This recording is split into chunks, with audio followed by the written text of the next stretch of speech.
Ay, así estamos. Así que bueno, nos va a quedar la semana que viene estar con los chicos Estar full apoyando en time. los recuperatorios y Y vamos a en tener que el hacer parcial como 5. el año pasado, viste que en cuanto iban entregando, ir corrigiendo para, yo estimo que el martes a más tardar tendrían que estar las notas para determinar quién va al quinto parcial, quién va a ser el quinto parcial. Así Sí. que Mm. ahí vamos a tener que, y yo por ejemplo no he pasado también, ahora después de corregir esto voy a tener que pasar todas las notas a la autogestión que no pasé, así que Ah, yo tampoco. Sí, pero yo eh, espero tener todo ahora.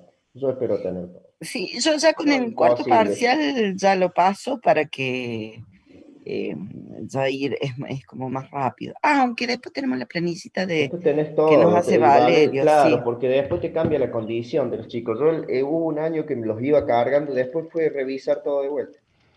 Revisar todo claro, de vuelta tenés porque te razón. cambia la condición según lo que recuperan, lo que no, como el recuperatorio. Yo espero que esté la planilla oficial de la cátedra Sí, y sí. me pongo un día y me llevo unas horas, pero los paso todos juntos. Eh, Está- es un doble trabajo, si no, yo por lo menos ya no lo hago más así. Te cambia sí, la sí. condición y como vos sabes, te puede cambiar la condición de un alumno que tenés que hacer, revisar uno por uno que haya quedado en la condición final correcta. Chao, es más fácil cargar de vuelta. Sí, Termina sí. siendo más Sí, no, fácil. yo voy Yo así, cargando los parciales como para que sea más fácil ver. Pero sí, yo creo que ahora va a convenir cargar la planilla yo directamente. voy a esperar a que esté todo. Ahí está Germán. ¿Cómo anda Germán? ¿Qué tal? Buen día, ¿cómo les va? Bien, che, todo bien acá haciendo. Bien. Ahí te hago cojos. Haciendo un poquito Ah, de tiempo que se sumen algunos más, pero ya arrancan. Bueno, ya son pasaditas las ideas. Yo diría que podemos arrancar. Primero que nada, una cuestión de fechas y demás que charlábamos con la profe recién, tengan en cuenta. Entonces, este lunes que viene, recuperatorio. Estimo que ya se va a publicar todo en aula virtual, cuestiones de horarios y demás. Viernes parcial 5 ya se harán las publicaciones correspondientes. Hoy a las 10 de la noche es la devolución del cuarto parcial. Vieron que les suelo poner esa instancia para revisarlo y demás. Vamos a hacer lo siguiente porque ya los tiempos son muy apretados y no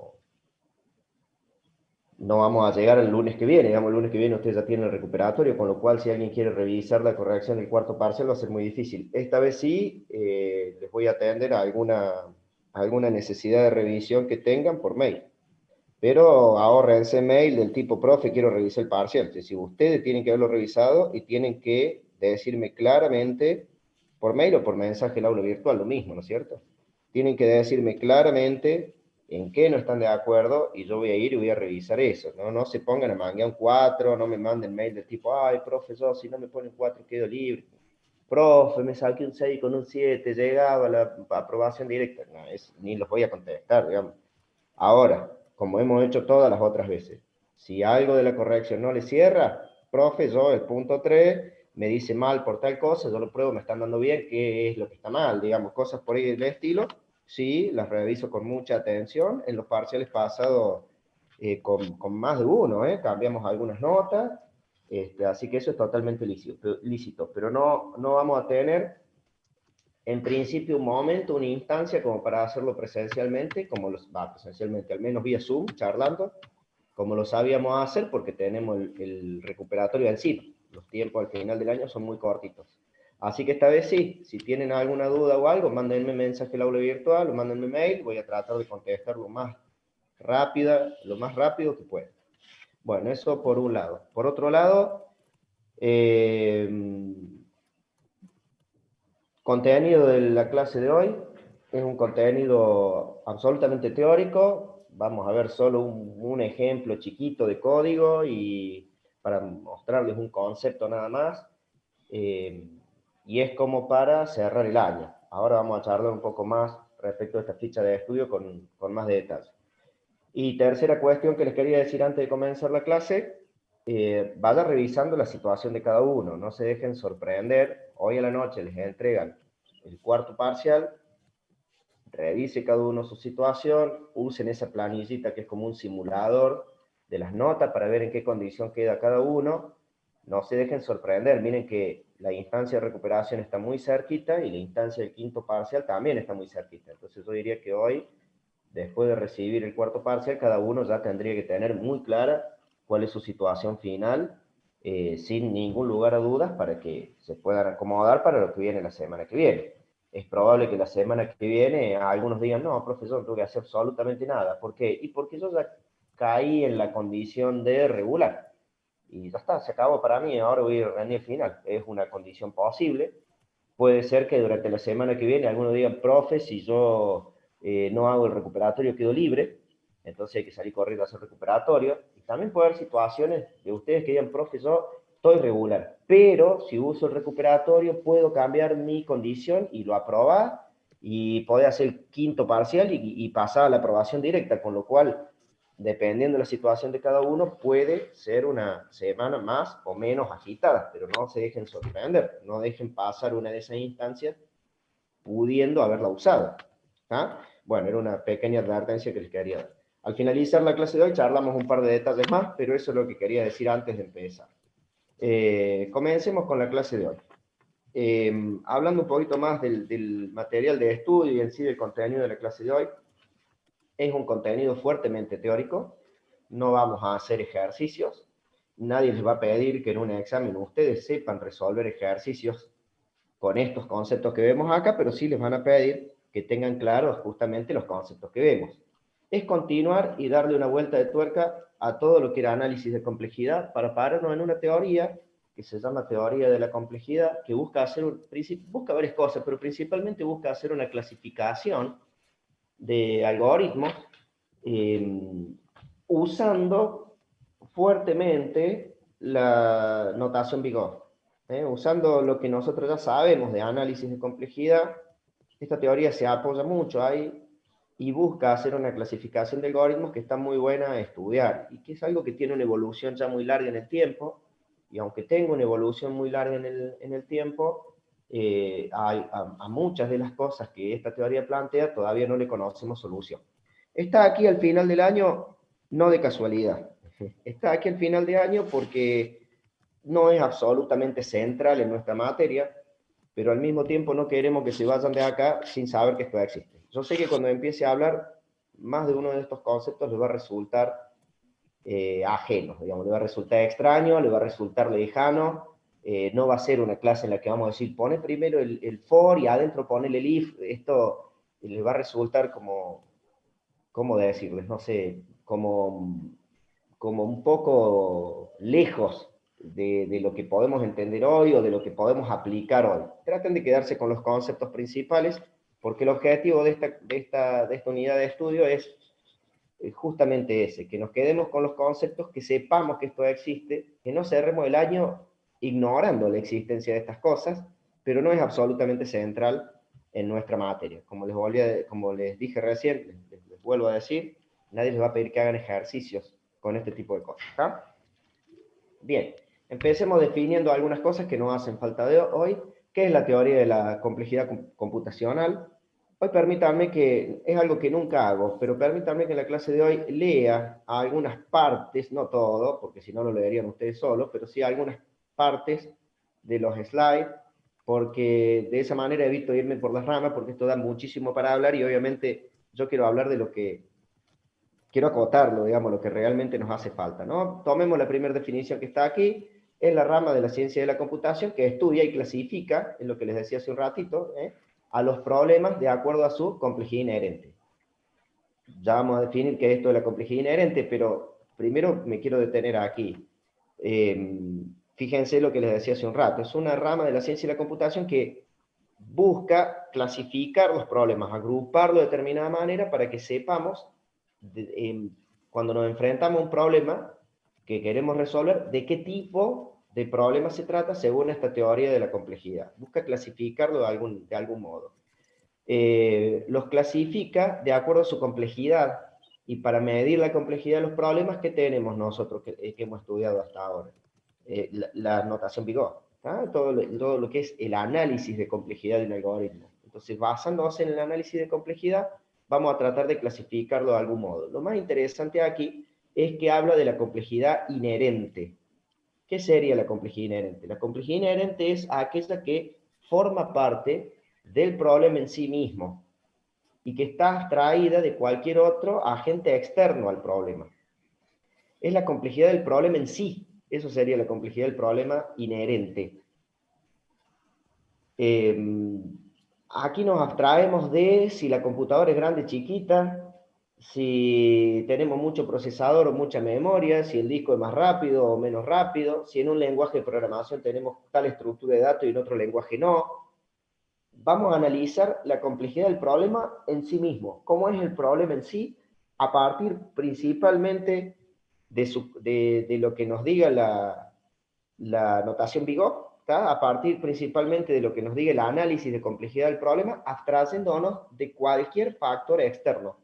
¿Tenemos mucho tiempo para obtener los resultados o tenemos apenas unos milisegundos? Es un factor externo, eso no nos interesa. Vamos a estudiar el problema por dentro y vamos a tratar de clasificar los problemas de acuerdo a cómo se los ve por dentro, independientemente de cualquier otro factor externo. Esa es la complejidad inherente. Así que esta teoría es una rama de la ciencia de la computación que busca hacer clasificación a los problemas de acuerdo a su complejidad, pero mirando nada más que la complejidad propia de los problemas, abstrayéndonos de cualquier otro factor externo.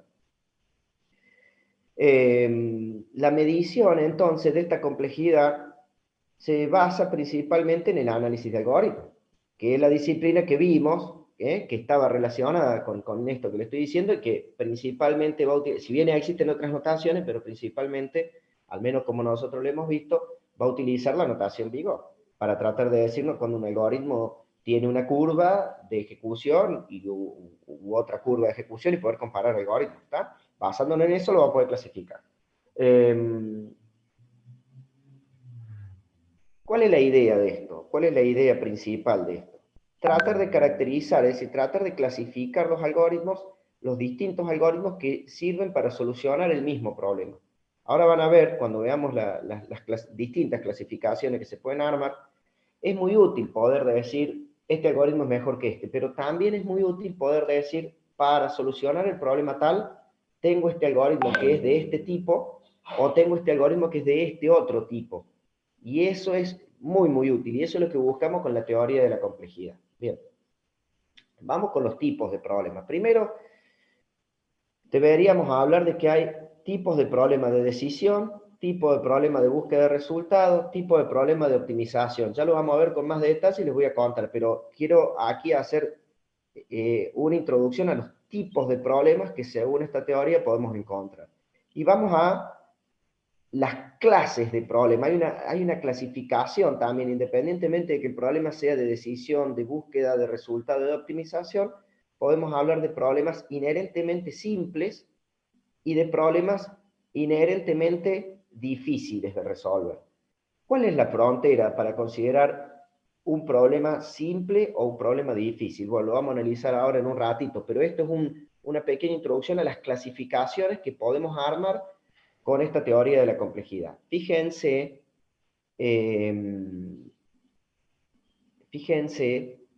cómo arma tipos distintos, cómo arma clasificaciones distintas. ¿Qué nos va a dejar esta teoría? Esta teoría nos va a dejar la posibilidad de decir, ante este problema, tenemos que, es un problema de tipo de decisión.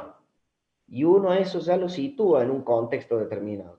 Y es un problema de tipo de decisión considerado inherentemente difícil. Y ya estamos mordiendo duro, digamos, ¿tá? Ya estamos arando sobre una tierra bien dura. O que nos digan, esto es un problema de optimización considerado inherentemente simple. Esa clasificación es muy útil en el ámbito de las ciencias de la computación, porque el solo de decirlo ya habla mucho de qué tipo de problema y a qué nos enfrentamos. Por eso es importante conocer y dominar mínimamente estos conceptos. Les decía recién, ¿cuál es la frontera para separar un problema simple de un problema difícil? Vamos a ver qué denomina, pero esto se los cuento con más detalle en un ratito, pero vamos a denominar a los problemas como inherentemente simples cuando el tiempo de ejecución sea polinomial. ¿Qué significa esto? En un ratito se los cuento mejor, pero en definitiva, o en muy resumidas cuentas, cuando a su notación de complejidad, cuando su función de orden, ¿se acuerdan que vimos con la notación Bigot? Cuando su función de orden sea un polinomio, o esté por abajo de un polinomio, es decir, subpolinomial. Y cuando su función de orden sea suprapolinomial, es decir, esté por arriba de una curva polinómica, ¿quién está por arriba de una curva polinómica? ¿Quién tiene una curva más empinada que un polinomio? Una función exponencial, por ejemplo, o una función factorial, por ejemplo. Esas son todavía más empinadas que un polinomio. Bueno, cuando sea una curva suprapolinomial, lo vamos a decir que son inherentemente complejos, pero ya vamos a hablar de eso con más detalle ahora. Hay un mecanismo que vamos a ver hoy también que se llama reducción, que es como poder solucionar un problema a partir de otro. De eso también les hablo ahora. Pero todo esto que está aquí son pequeños tópicos que de alguna manera nos arrima esta teoría de la complejidad. Bueno, son estos y muchos más. Lo que pasa es que estos son los que vemos nosotros, ¿no? Entonces decimos que tenemos, vamos por el principio, decimos que según esta teoría tenemos problemas de decisión, problemas de búsqueda de resultados y problemas de optimización. Esos son los tipos de problemas. Vamos a analizar un poquito qué sería cada uno. ¿Qué es un problema de decisión? Un problema de decisión es aquello donde la solución pasa por arrojar si se cumple o no se cumple algo, un verdadero o falso. Eso es un problema de decisión. Un ejemplo de un problema de decisión. Si tuviéramos que hacer un algoritmo que, dado un número, imagínense una función, ¿tá? Que le pasamos un número por parámetro y nos tiene que decir si es primo o no es primo, es un problema de decisión, porque el resultado es un verdadero o falso, un sí no, cumple o no cumple. ¿Ah? Hay problemas muy típicos en una estructura de datos que vamos a ver hoy que se llama grafo. Vamos a ver muy superficialmente, no es que vamos a programar un grafo, pero lo vamos a ver muy superficialmente, que se trata de ver si uno puede pasar de un nodo a otro del grafo de manera directa, sin pasar por otro. Imagínense un mapa visto de arriba donde hay ciudades.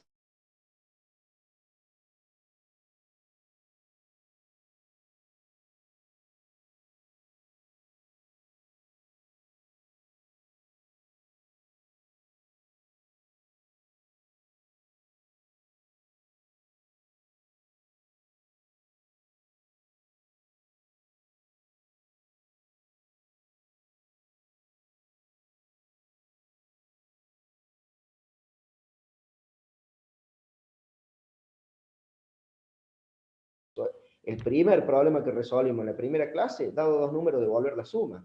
Es un problema de búsqueda de resultados según esta teoría. ¿Tá? Y en tercer lugar tenemos los problemas de optimización. Son particularmente interesantes, porque son problemas en los que se busca un resultado, pero no cualquier resultado, sino el óptimo. Un buen ejemplo de un problema de optimización es el de cambio de monedas que resolvimos en la clase pasada, ya sea que lo hagamos con un algoritmo ávido o con un algoritmo de programación dinámica. Es un muy buen ejemplo de un problema de optimización. No me interesaba cuántas monedas me hacen falta para canjear esta cantidad de centavos, sino que lo que me interesaba es cuál es la cantidad mínima de monedas que necesito para hacer el canje. Es un problema de optimización. Otro ejemplo de un problema de optimización: no me interesa encontrar si hay un camino de una ciudad a la otra, sino que me interesa encontrar el camino más corto. Yo quiero ir de aquí a Villa María, pero no quiero encontrar una sugerencia de una ruta cualquiera. Quiero encontrar la ruta más corta, o quizá la más óptima con otros parámetros. Por ejemplo, yo podría decir, mi parámetro es la rapidez, entonces quiero encontrar la ruta más rápida. Mi parámetro es la seguridad, quiero encontrar la ruta más segura. Mi parámetro es el tiempo, o el estado de la ruta. Quiero encontrar la ruta que esté en mejor estado. No me importa que sea la más larga o la más corta. ¿Se entiende? Ese es un problema de optimización, donde quiero encontrar no solo un resultado, como los problemas de búsqueda de resultados, sino el mejor resultado según algún parámetro en particular, según algún parámetro específico. Bien. Vamos con la clasificación de problemas. Ahora, ya sabemos los tipos de problemas que hay. Intentemos clasificarlos en problemas inherentemente simples de resolver y problemas inherentemente difíciles de resolver.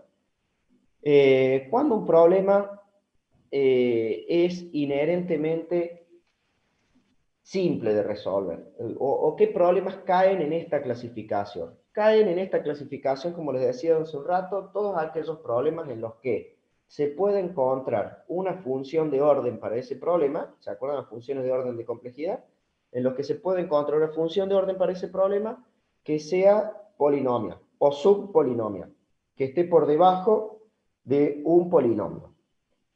Esos son considerados problemas inherentemente simples de resolver. ¿Cuáles son considerados problemas inherentemente difíciles de resolver? Aquellos en donde no se ha podido encontrar una función de orden subpolinomial, que todo lo que conocemos es suprapolinomial. Como les comentaba hace un ratito, problemas que solo admiten soluciones exponenciales o problemas que solo admiten soluciones factoriales, esos son problemas considerados difíciles de resolver. Vamos a poner algunos ejemplos para que lo noten claro. La búsqueda binaria tiene un orden logarítmico. Ese es un problema considerado por esta teoría inherentemente simple de resolver. El quicksort, n por logaritmo de n. Ese es un problema considerado inherentemente simple de resolver. El 8 reinas, 2 a la n. Ese es el orden que tiene, 2 a la n. Ese es un problema considerado inherentemente difícil, porque es de tipo exponencial. ¿Ah? Esa es la clasificación de estos subproblemas. ¿Por qué está bueno entonces conocerlo? Como les decía hace un ratito, ahora que ya tenemos las definiciones se puede ver con más claridad. ¿Por qué nos aporta? Esta teoría nos aporta muchísimas cosas, pero aunque sea en una mirada así muy superficial, como estamos haciendo nosotros en esta sola clase, hay un aporte interesante solo hasta aquí que se puede ver.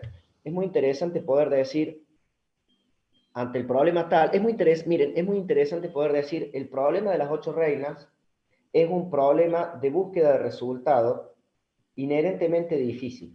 Cuando uno lee eso, sabe que se está encontrando un problema donde lo que se busca es un resultado, sea el más óptimo o no, porque hay muchas maneras de acomodar las reinas, todas me dan igual. Busco un resultado cualquiera, que satisfaga el problema, por supuesto, inherentemente difícil. Sonamos, este tiene una curva que está por arriba de un polinomio, es decir, es un problema que con las computadoras que tenemos hoy puede llevar tiempo su resolución.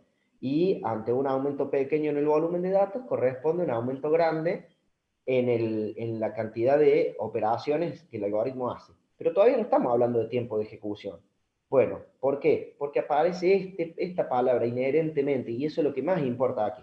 No estamos midiendo si del punto de vista práctico el algoritmo es rápido o es lento, si en esta computadora es rápido o es lento, si satisface o no el tiempo de espera que yo tengo. Uno puede decir, profe, pero el 8 reina, si son 8, nosotros corrimos el programa que estaba ahí en el ejemplo de la ficha y nos obtuvo un resultado en una milésima de segundo. Es cierto, pero eso no quita la complejidad inherente. Está funcionando así porque desde el punto de vista práctico, el resultado te lo está entregando en un tiempo menor al tiempo del cual disponemos para esperar el resultado. ¿Por qué? Porque el N es chiquito, porque no es más que un juego, porque del otro lado tenemos un espectador que es un ser humano que entonces demora en ver qué resultado arrojó, pero eso no cambia la complejidad inherente del problema. El problema por dentro sigue teniendo una curva que está por arriba de un polinomio, así que lo vamos a considerar inherentemente difícil. ¿Se entiende? Esto nos da una clasificación muy, muy buena. Ahora, si bien esta es la frontera desde el punto de vista teórico para considerar que un problema sea inherentemente difícil o un problema inherentemente fácil, de fácil solución, cuidado con esto no está implicando que el algoritmo sea difícil de entender o que sea difícil de programar. Les doy un ejemplo de un algoritmo de orden cúbico, que es subpolinomial, que uno podría decir es un algoritmo inherentemente fácil, la multiplicación de matrices. La multiplicación de matrices, si ustedes lo programan como lo hagan, les va a llevar a escribir 3 ciclos, uno dentro del otro. Así que un algoritmo de orden cúbico, por más que sea de orden cúbico, n al cubo sigue siendo un polinomio. De hecho, n al cubo es un polinomio. Desde ese punto de vista de la clasificación, según esta teoría, tendríamos que decir que es un algoritmo inherentemente fácil. Sin embargo, programar la multiplicación de matrices no es tan fácil. Nadie está midiendo aquí si nos resulta fácil o difícil de programar. Estamos midiéndolo en función de su orden de complejidad. Y la frontera, el límite entre algo fácil y algo difícil, es su función de orden. Es una división absolutamente teórica. Tampoco significa que un algoritmo difícil siempre tenga un tiempo de espera inaceptable. Tampoco significa eso. Y volvemos al ejemplo de las 8 reglas. Desde el punto de vista práctico, si el algoritmo, por más que tenga una función de orden exponencial o factorial, si el algoritmo responde dentro del tiempo del cual se dispone para esperar, bueno, está respondiendo en un tiempo aceptable. Supongamos que yo tengo esta computadora y, no sé, quiero ordenar un conjunto de datos. Y para hacer ese ordenamiento, por particularidades de ese conjunto de datos, porque tengo que ordenar y hacer algunas verificaciones, lo que sea, caigo en un algoritmo exponencial. Desde el punto de vista de la teoría de la complejidad, es un algoritmo difícil. Le vamos a llamar también algoritmos intratables, ¿ah? Intratables o difíciles. Desde el punto de vista de la teoría de la complejidad, caigo en un algoritmo inherentemente difícil. Ahora, yo lo pongo a andar y demora, vamos a decir, 2 horas. Y uno va a decir, sí, ¿cómo no va a demorar 2 horas? Es un algoritmo inherentemente difícil. Las 2 horas es una edición práctica, porque no es una medición inherente. Yo me cambio una computadora más grande, demora menos. Me cambio una computadora más chiquita, demora más. Me cambio una computadora que tiene carga de trabajo porque está ejecutando también otras tareas, va a demorar más. Me cambio una computadora que es exclusivamente para ejecutar ese algoritmo, va a demorar menos. No tiene que ver con eso. Y además, esas 2 horas podrían estar por encima o no del tiempo de espera. Si yo necesito obtener los resultados en 10 minutos y mi algoritmo demora 2 horas, estoy en problemas. Y para mí va a ser un algoritmo intratable, difícil, pero desde el punto de vista práctico. Ahora, si yo dispongo de toda la noche, porque es un informe que lo puedo largar a las 12 de la noche y lo tengo que tener listo a las 8 de la mañana, dispongo de un montón de horas. Y si el algoritmo demora nada más que 2, ¿cuál es el problema? Entonces, no necesariamente esto habla de una implementación práctica, no necesariamente esto habla de que el algoritmo, al ser difícil o al ser considerado intratable, no pueda ejecutarse o no pueda responder a lo que se está pidiendo. Es una división teórica. Ahora, esta división teórica no es una división porque sí. Es una división teórica que nos está abriendo los ojos y nos está diciendo, cuidado, que con las computadoras que tenemos hasta hoy, es un algoritmo que requiere un esfuerzo computacional grande. Que vos dispongas o no de ese tiempo, de una computadora más grande o más chiquita, no es una cuestión inherente, pero el algoritmo en sí es un algoritmo con el que hay que tener cuidado. Y lo que principalmente tenemos que tener en cuenta, a un incremento pequeño en el volumen de datos de entrada, corresponde un incremento grande o muy grande en la cantidad de operaciones que el algoritmo hace. Y ese no es un tema menor. Eso es lo que nos da, o uno de los elementos que nos da, la teoría de la complejidad. ¿Tá? Acá tenemos algunos ejemplos que hablan justamente de esto que les decía recién. Por ejemplo, un algoritmo de orden cuadrático, un método de ordenamiento simple. Para esta teoría está considerado como está en un orden de un polinomio bajo, porque no tiene más que n al cuadrado, está considerado como un algoritmo simple. Y uno dice, bueno, profe, pero vos le tirás un vector de 2 millones de elementos y esto se demora como 4 horas en responder. Sí, pero 4 horas o más. Capaz que mucho más, sí, pero eso no está midiendo la complejidad inherente del algoritmo. Se demora 4 horas en tu computadora, en otra demorará más o menos. ¿Eso es aceptable? ¿Está dentro del tiempo que vos necesitabas o no? Si la respuesta es sí, bueno, podés usar ese algoritmo. Si la respuesta es no, hay que salir a buscar otro mejor.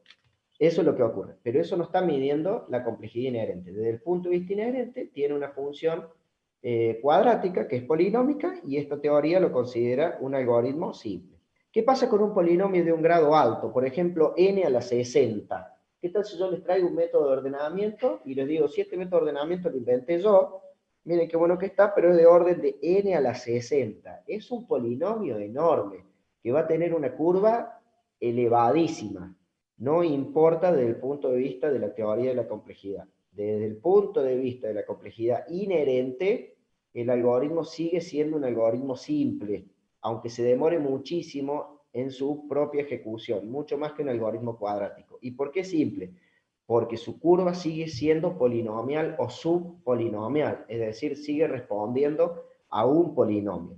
Ahora, yo traigo un algoritmo del tipo 2 a la n, eso es exponencial. Eso está considerado, si yo lo grafico, ese polinomio está todavía más arriba, más cerrado, hacia el eje de las y, una curva mucho más empinada, que un polinomio de n a la 60. ¿Ah? Bueno, eso es considerado inherentemente difícil. ¿Ah? Así que fíjense que hay una división teórica que no necesariamente tiene una aplicación práctica así directa. No necesariamente tiene una aplicación práctica directa. No siempre un problema considerado inherentemente difícil va a ser lento, y no siempre un problema considerado inherentemente fácil va a ser rápido, porque eso va a depender de un montón de factores externos. El tipo de recurso que se está usando para ejecutarlo y principalmente el tiempo del cual se dispone, porque al final ese termina siendo el factor clave desde el punto de vista práctico. ¿Tengo ese tiempo o no tengo ese tiempo? ¿Ah? Esa es la cuestión. Pero eso no es lo que mide la teoría de la complejidad. ¿Cuándo vamos a hablar de un problema intratable? A los problemas, vamos a hablar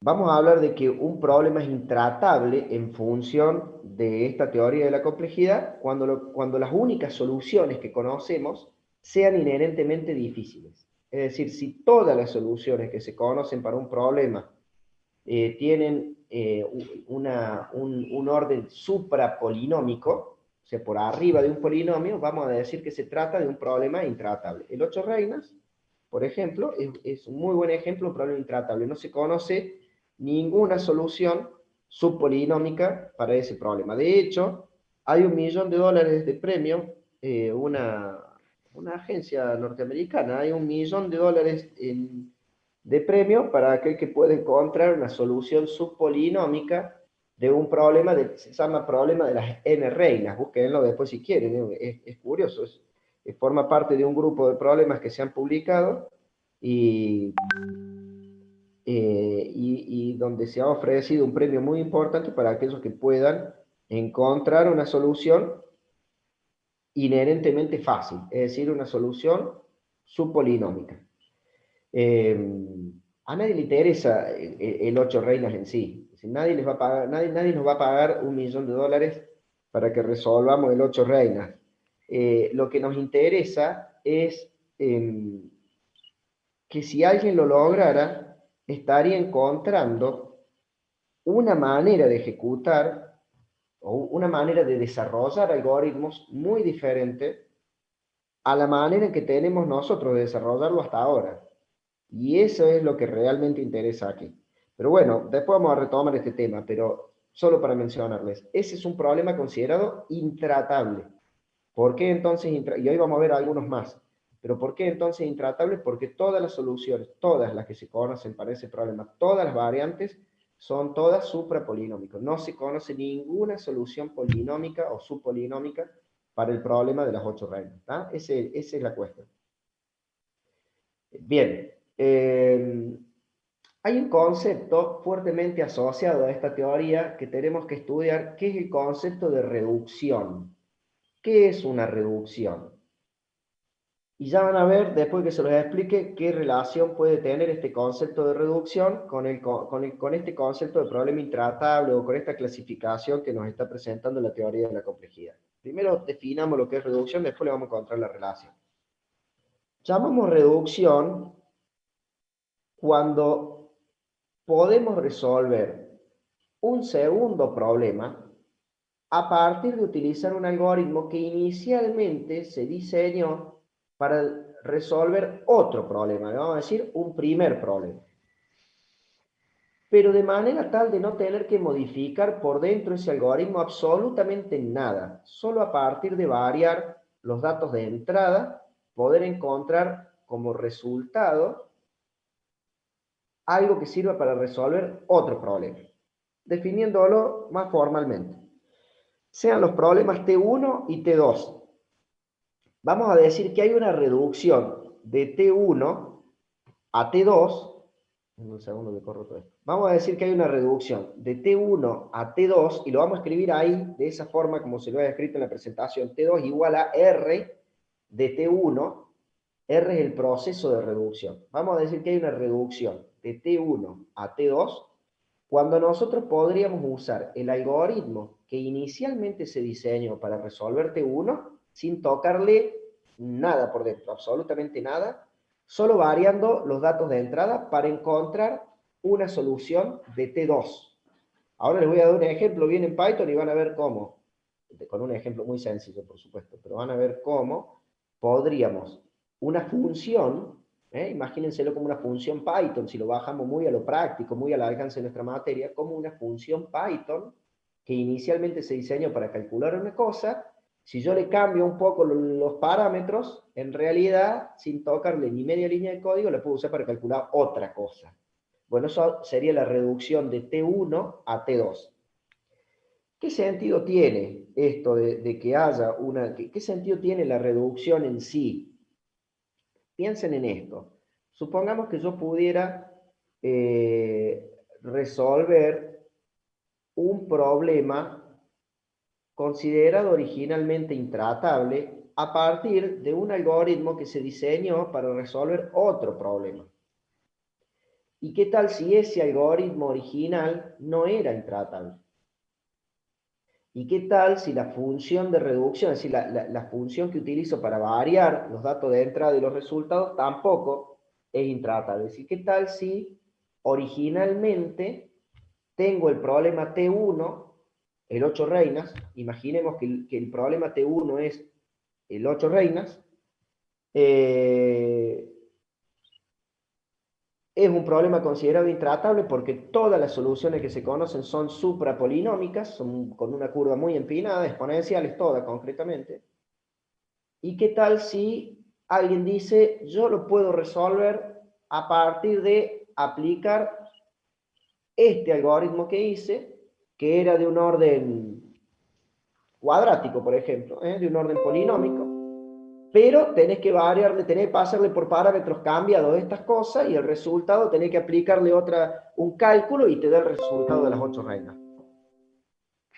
¿Qué va a estar pasando ahí? Lo que va a estar pasando es que indirectamente, porque va a ser pasando a través de otro problema y con un mecanismo de reducción, indirectamente vamos a haber encontrado, si pudiéramos hacer eso, una manera de resolver el 8 reinas, pero con un algoritmo subpolinómico. O sea, con un algoritmo considerado inherentemente fácil. Y ustedes me pueden decir, bueno, pero no era el algoritmo original para las 8 reinas. Claro que no, pero yo lo podía usar. Le varié los parámetros, me dio como resultado un vector, y yo después me doy cuenta que si le hago un pequeño cálculo a ese vector, vuelvo a obtener otro vector, y eso me da el resultado de las 8 reinas. Esa sería la función de reducción. La función que me permite variar, hacer un cálculo o algo, lo que sea, una variación a los parámetros de entrada, y luego hacer una variación al resultado y en realidad estar usando un algoritmo que se inventó para diseñar una cosa, usándolo para resolver otra cosa diferente. Ahora vamos a ver un ejemplito y van a ver cómo esto se puede hacer.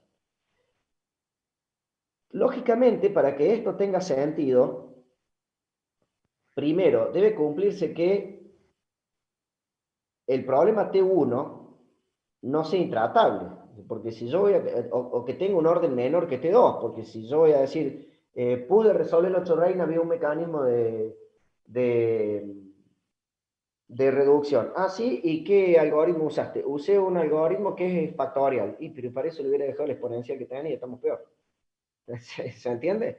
Entonces, el primer elemento para que un mecanismo de reducción valga la pena es poder emplear un algoritmo de un orden menor. Y realmente va a valer la pena cuando me pueda pasar de un algoritmo difícil a un algoritmo fácil. Es decir, según la teoría de la complejidad, ¿no? Es decir, cuando me pueda pasar de un algoritmo de orden suprapolinómico a un algoritmo subpolinómico. Ahí tiene sentido. Pero además, debe cumplirse que la función de reducción también sea subpolinómica. Porque alguien me podría decir, Silvio, encontré la forma de resolver el n reinas, me gano el $1.000.000 con un algoritmo subpolinómico. ¡Ey, qué genial, qué barbaridad! Sí, pero la función de reducción también es exponencial. Pero me sale más caro el collar que el perro. Es decir, me está saliendo más cara la función de reducción, porque ahora lo que tenés como suprapolinómico es la función de reducción.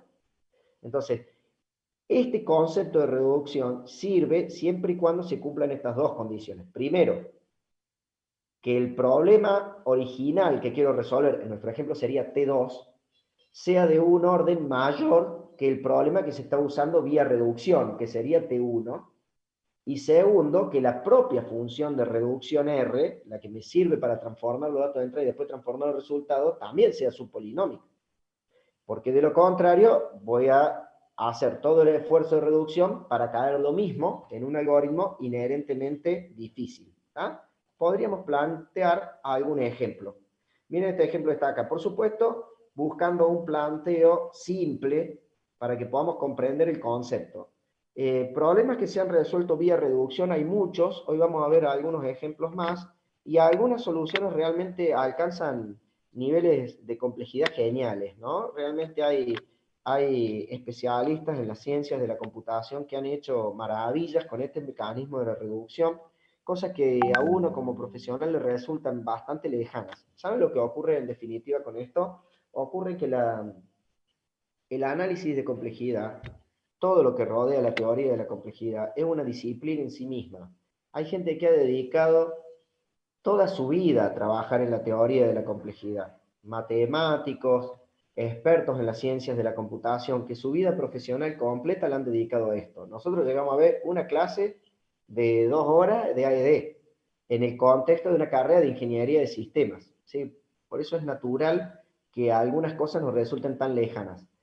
Pero con un ejemplo muy sencillo como este, podemos comprender lo que sería la reducción de un problema, aunque en este caso no estamos yendo o no de un problema difícil a uno fácil, estamos viajando de un problema fácil a otro fácil. La reducción en sí no sería un gran aporte técnico, pero es muy lindo este planteo sencillo para comprender de qué se trata de qué se trata la reducción de un problema. Supongamos que tenemos esta función en Python, miren, es una función que busca el mayor de 3 números. ¿Cómo hace para buscar el mayor de 3 números? Recibe 3 números por parámetro que le llama A, B y C. Esto lo hemos hecho, creo que de la segunda o tercera clase, cuando empezamos a ver condicionales, ya hacíamos esto, ¿no? Esta función mayor recibe 3 números, A, B y C. Entonces, ¿qué hace? Pregunta si A es el más grandote, si A es mayor que B, A mayor que C. Dice, bueno, entonces M igual a B. Else, el if, no es A. Pregunta si B es el más grande, se queda con B. Else, no es ni A ni B, entonces se queda con C como más grande y retorna el mayor. ¿Qué hace esta función? Recibe el mayor de 3, perdón, recibe 3 números y devuelve el mayor de ellos. Eso es lo que hace. Ok. Está claro esto, ¿no? Una pavada. ¿Cómo se llamaría desde un programa principal? Desde un programa principal, si yo quiero buscar el mayor de 3 números, yo podría decir A igual a, ingresa el valor de A, ingresa el valor de B, ingresa el valor de C, calculo el mayor de este modo y digo el mayor es tal. Y ahí tenemos un algoritmo básico, súper básico, que te pide 3 números y te muestra el mayor de los 3. Ok. ¿Podrá encontrarse el menor de 3 números usando la función mayor sin tener que cambiarle ni media línea de código ni nada? ¿O tendré necesariamente que hacer otra función? ¿Tendré que hacer una función menor para que busque el menor de 3? ¿O podré encontrarlo quizás a partir de usar la función mayor? Miren lo que les he planteado acá. ¿Qué tal si nuestro programa principal hiciera esto?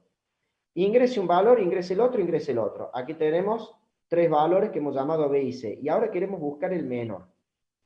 En Python, cuando uno antepone el signo menos a una variable, es el equivalente a multiplicarla por -1. En algunos lenguajes no se puede meter el menos dentro de una variable y uno simplemente lo que hacía era multiplicar por -1. Es lo mismo. En Python podemos hacer las dos cosas. Poner el menos adelante y multiplicar por -1 da igual. ¿Qué quiere decir eso? Que le cambiamos el signo a una variable. Si, por ejemplo, si A valía 10, a la función por parámetro le estoy pasando un -10. Si B valía 20, a la función por parámetro le estoy pasando un -20. Y si C valía 8, a la función por parámetro le estoy pasando un -8. ¿Se entiende, no? Lo he multiplicado por -1. Esta función mayor, si yo le aplico este cambio de signo a las variables, lo que en realidad me va a devolver es con número negativo el mayor de los 3. Pero que en términos de números positivos, volviendo a cambiar el símbolo, es el menor. Pongamos algún ejemplo. Miren, vamos a poner un ejemplo acá.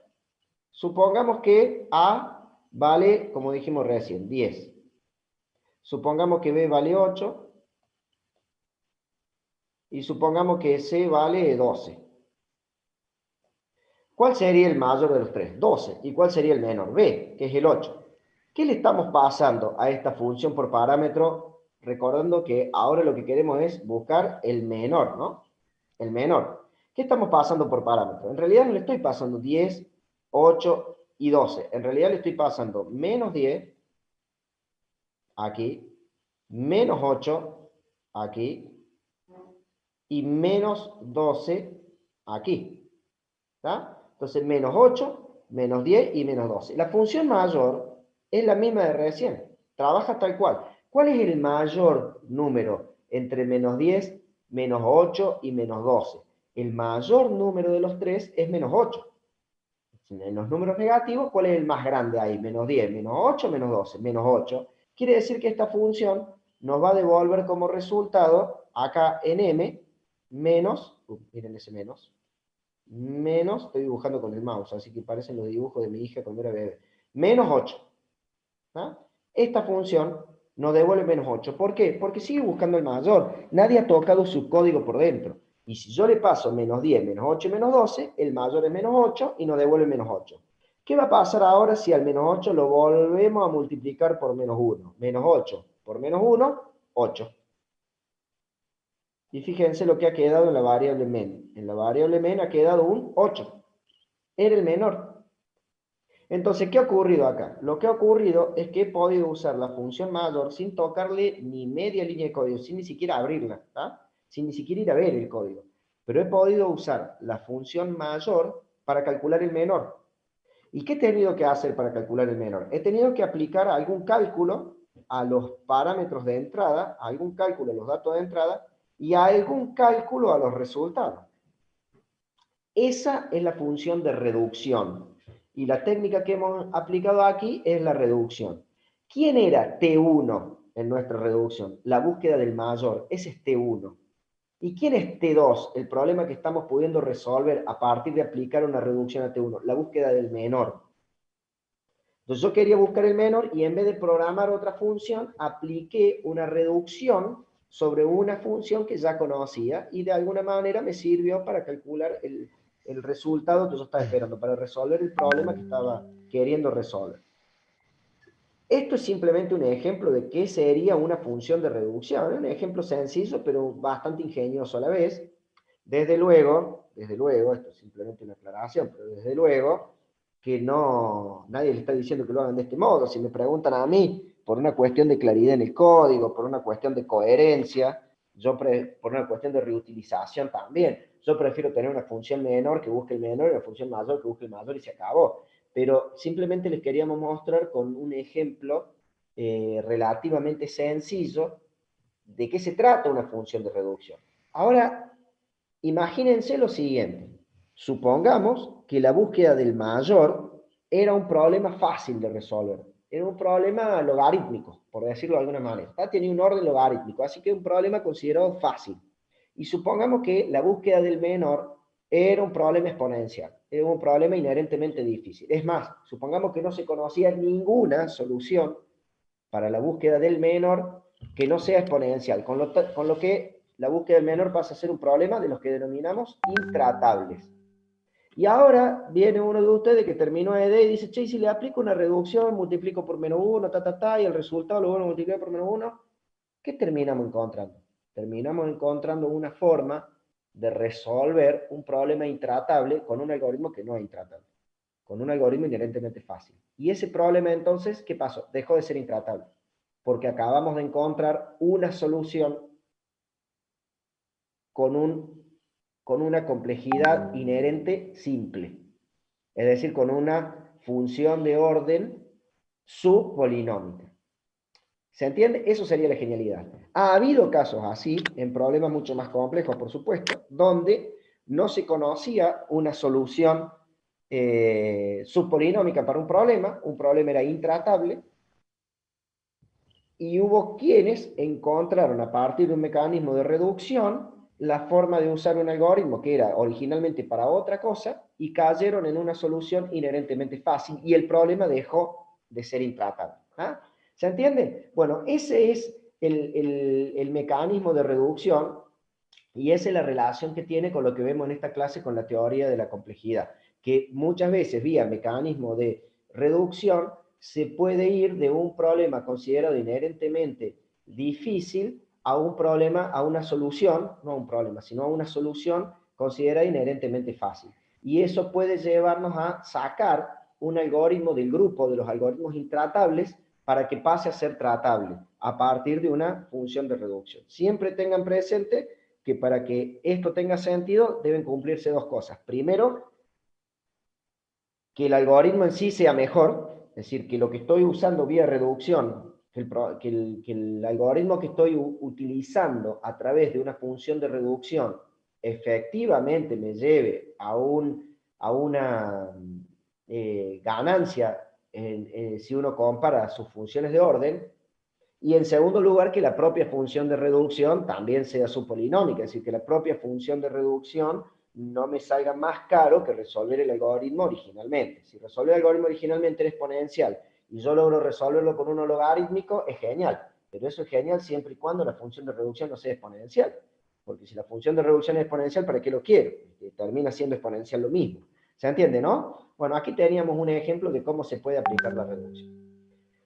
Otros casos en los que se pueden aplicar funciones de reducción es en esta estructura de datos que se llaman grafos. Necesitamos verla primero un poco, aunque sea no muy profundamente, pero sí necesitamos ver de qué se trata esta estructura de tipo grafo para poder explicar de alguna manera en qué conceptos y en qué problemas utilizaríamos funciones de reducción. ¿Qué es un grafo? Nosotros no hemos visto ninguna estructura de datos no lineal. En la primera vez que nos enfrentamos a una estructura de datos no lineal es hoy, en la última clase de AED. ¿Qué sería una estructura de datos no lineal? Aquella donde cada elemento no tiene necesariamente un solo antecesor y un solo predecesor. Si yo dibujo un vector, vamos a ver que parado en un casillero del vector, por ejemplo un vector de 20 elementos, si yo me paro en el casillero sub 15, ¿quién lo sigue? El sub 16. ¿Y quién está atrás? El sub 14. Ya está, no hay otro para adelante y no hay otro para atrás tampoco. Bueno, esa es una estructura de datos lineales, así se llaman. Las estructuras de datos no lineales son, por ejemplo, esa que está dibujada ahí, que es un grafo, donde fíjense que los elementos están interconectados entre sí y no se sigue una línea, no hay una cadenita que seguir para pasar de un elemento a otro. Son estructuras de datos muy útiles que se usan para representar muchos fenómenos naturales. Un grafo podría representar, por ejemplo, un conjunto de ciudades y rutas que las unen entre sí. Un grafo podría representar un conjunto de actividades que tienen que hacerse dentro de un proyecto y cómo podemos pasar de una actividad a otra, un conjunto de personas que se conocen entre sí en una red social, un conjunto de antenas que se están comunicando entre sí para enviar información, un conjunto de nodos de redes que están entrelazados entre sí, etcétera, etcétera, etcétera, etcétera. Un grafo siempre se va a utilizar para representar ese tipo de relaciones o ese tipo de estructura de datos de la vida real. Siempre un grafo va a tener un conjunto de vértices o nodos, perdón, claro, un conjunto de vértices o nodos, dije bien, y un conjunto de arcos. ¿Qué son los vértices o nodos? Son justamente los elementos, los objetos que intervienen dentro de ese grafo, las cosas que forman parte del grafo. ¿Y qué son los arcos? Las relaciones entre esas cosas. En el ejemplo de las ciudades, ¿qué van a ser los vértices o nodos? Van a ser cada ciudad en sí. ¿Y qué van a ser los arcos? Las rutas que unen esas ciudades. Lo mismo si lo pensamos como persona en una red social, si lo pensamos como tareas de un proyecto, etcétera, etcétera, etcétera. ¿Ah? Así se representa gráficamente un grafo. Existe también lo que se llama implementación matricial de un grafo, que es una manera de representar un fenómeno que en la realidad se comporta de este modo, representarlo a partir de una matriz. Los distintos lenguajes de programación tienen, entre ellos Python, estructuras de datos que permiten representarlo en memoria de este modo. En memoria, nosotros podríamos, no lo llegamos a ver dentro de AED, pero nosotros podríamos construir, por ejemplo, registros, lo que nosotros conocemos registros, clases, que representen ciudades, y luego vincular esas ciudades entre sí a partir de sus arcos. Bueno, sería una implementación.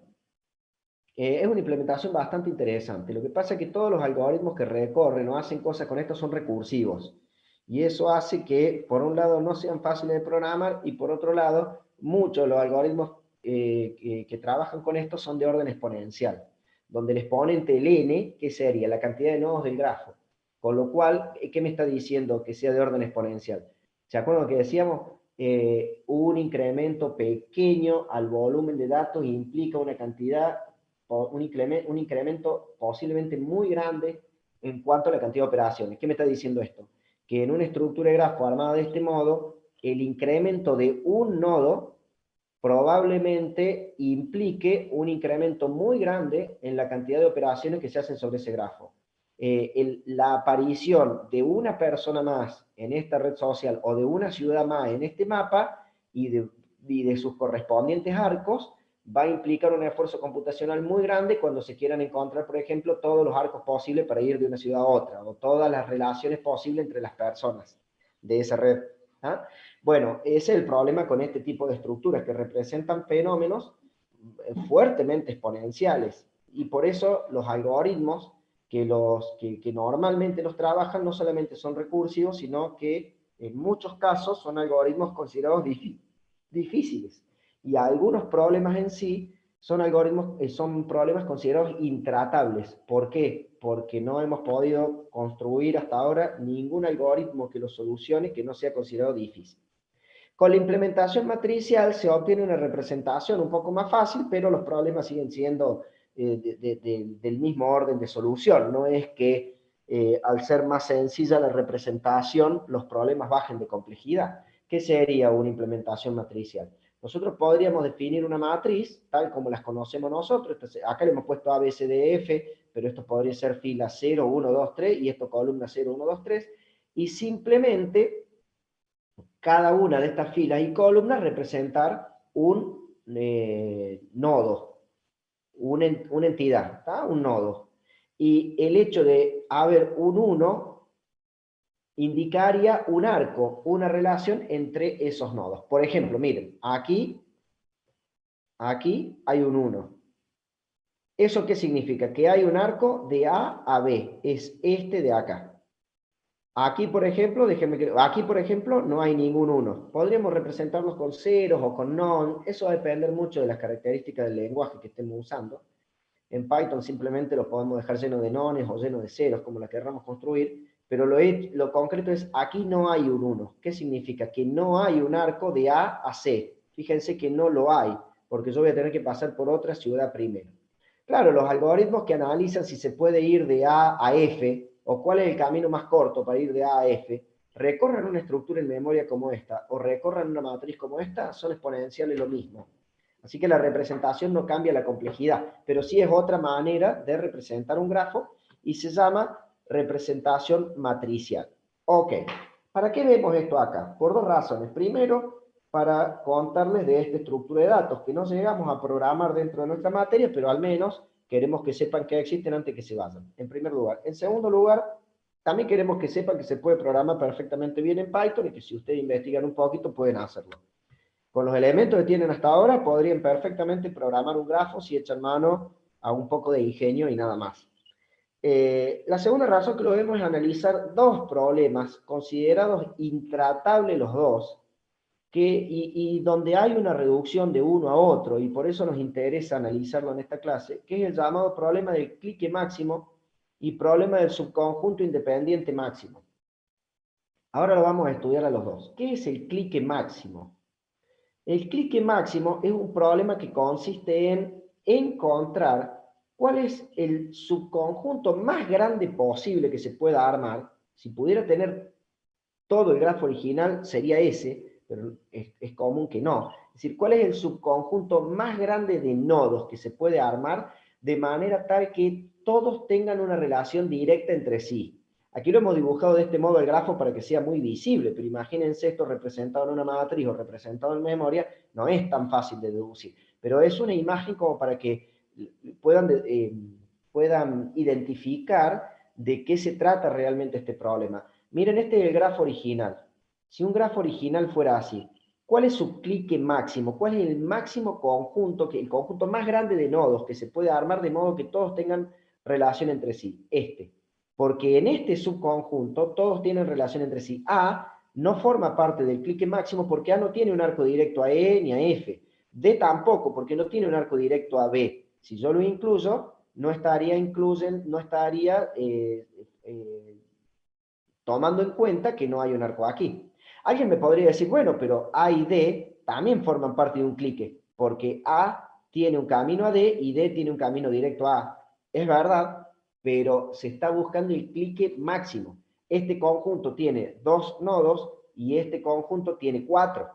Es la cantidad máxima es el conjunto de mayor cantidad de nodos que pueda encontrarse dentro de un grafo donde todos tienen relaciones entre sí. ¿Por qué puede ser importante encontrar el clique máximo? Porque si estas son tareas de un proyecto, significa que este es el conjunto de tareas donde yo puedo terminar una tarea y pasar a cualquiera de las otras, sin tener terminado entre medio ninguna tarea previa. En cambio aquí, si yo termino A, no puedo salir a hacer F. ¿Está? Y me está indicando que para poder hacer F, si yo estoy en A, primero debo haber terminado B. Y después puedo ir a F. ¿Se entiende? Esa es la diferencia. Si estas son antenas, significa que cualquiera de ellas tiene un enlace que se comunica directamente con las demás. Que la caída de una antena de esta no significa dejar aislada a otra.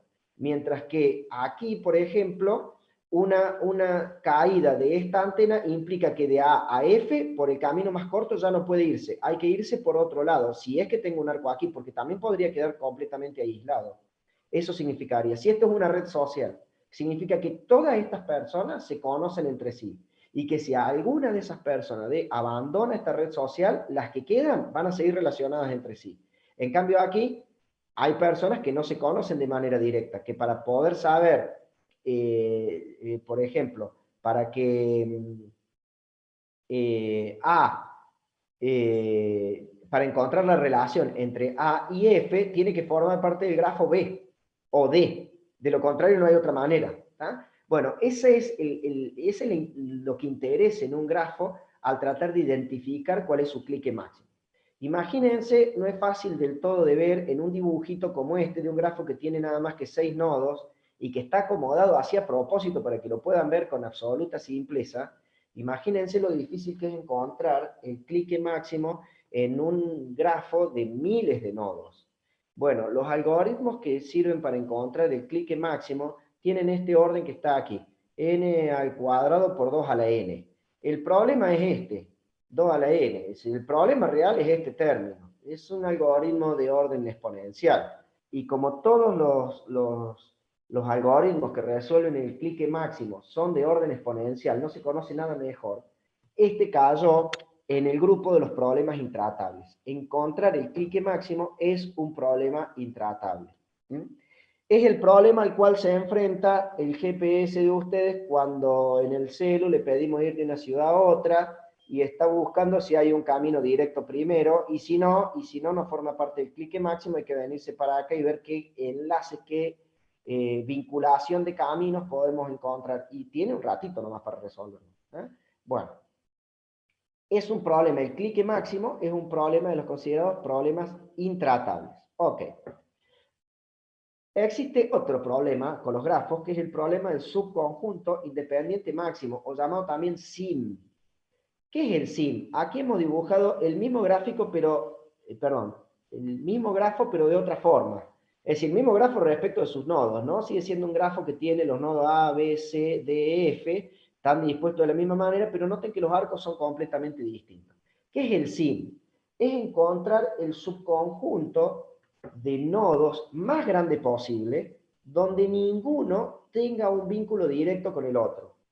Es el subconjunto de nodos más grande posible aislado.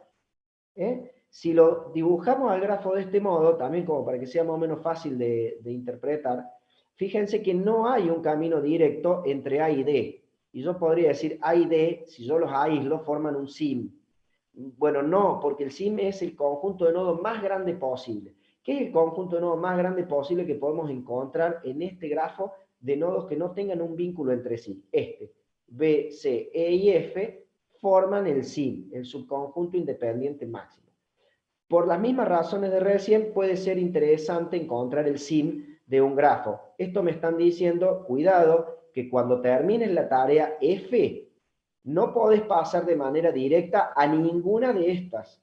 Para cuando vos termines la tarea F en tu proyecto, vas a tener que ir a otra para resolver tanto C como B como E. Eso nos está diciendo que estos nodos son inconexos. Cuidado que para poder conectar la antena F con la antena B, C o E, no tenés ningún vínculo, no hay forma, tenés que pasar por otra antena sí o sí. Y lo mismo, el mismo análisis podemos hacer con las redes sociales, con cualquier otra estructura de grafo de las que analizábamos recién, con ciudades y caminos, etcétera, etcétera. ¿Tá? Bueno, ese es el sim, el subconjunto independiente máximo. ¿Qué ocurre con el sim? También es un problema intratable. Todos los algoritmos que se conocen para resolver el sim, todos son de orden exponencial. En realidad todos los algoritmos que se conocen en el sim son pequeñas variantes de los algoritmos que se conocen para resolver el clique. Eso es lo que pasa, son similares, son pequeñas variantes, así que siguen siendo de orden exponencial, ambos son exponenciales. Pero miren lo que se cumple aquí entre estos dos problemas. Existe el concepto de grafo complemento. ¿Cuándo un grafo es complemento de otro grafo? Cuando es una especie de imagen en negativo. ¿A qué me refiero? Miren, supongamos que este es el grafo G1, el original, y este es el grafo G2, el que estamos planteando recién. Si yo pensara en la implementación matricial, el grafo G1 va a tener un 1 en cada lugar en el que el grafo G2 tenía un 0.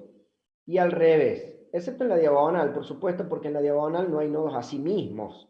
¿Tá? En la diagonal y en la diagonal principal, un 1, un 0 ahí indicaría la existencia de un nodo recursivo, de un arco recursivo a sí mismo.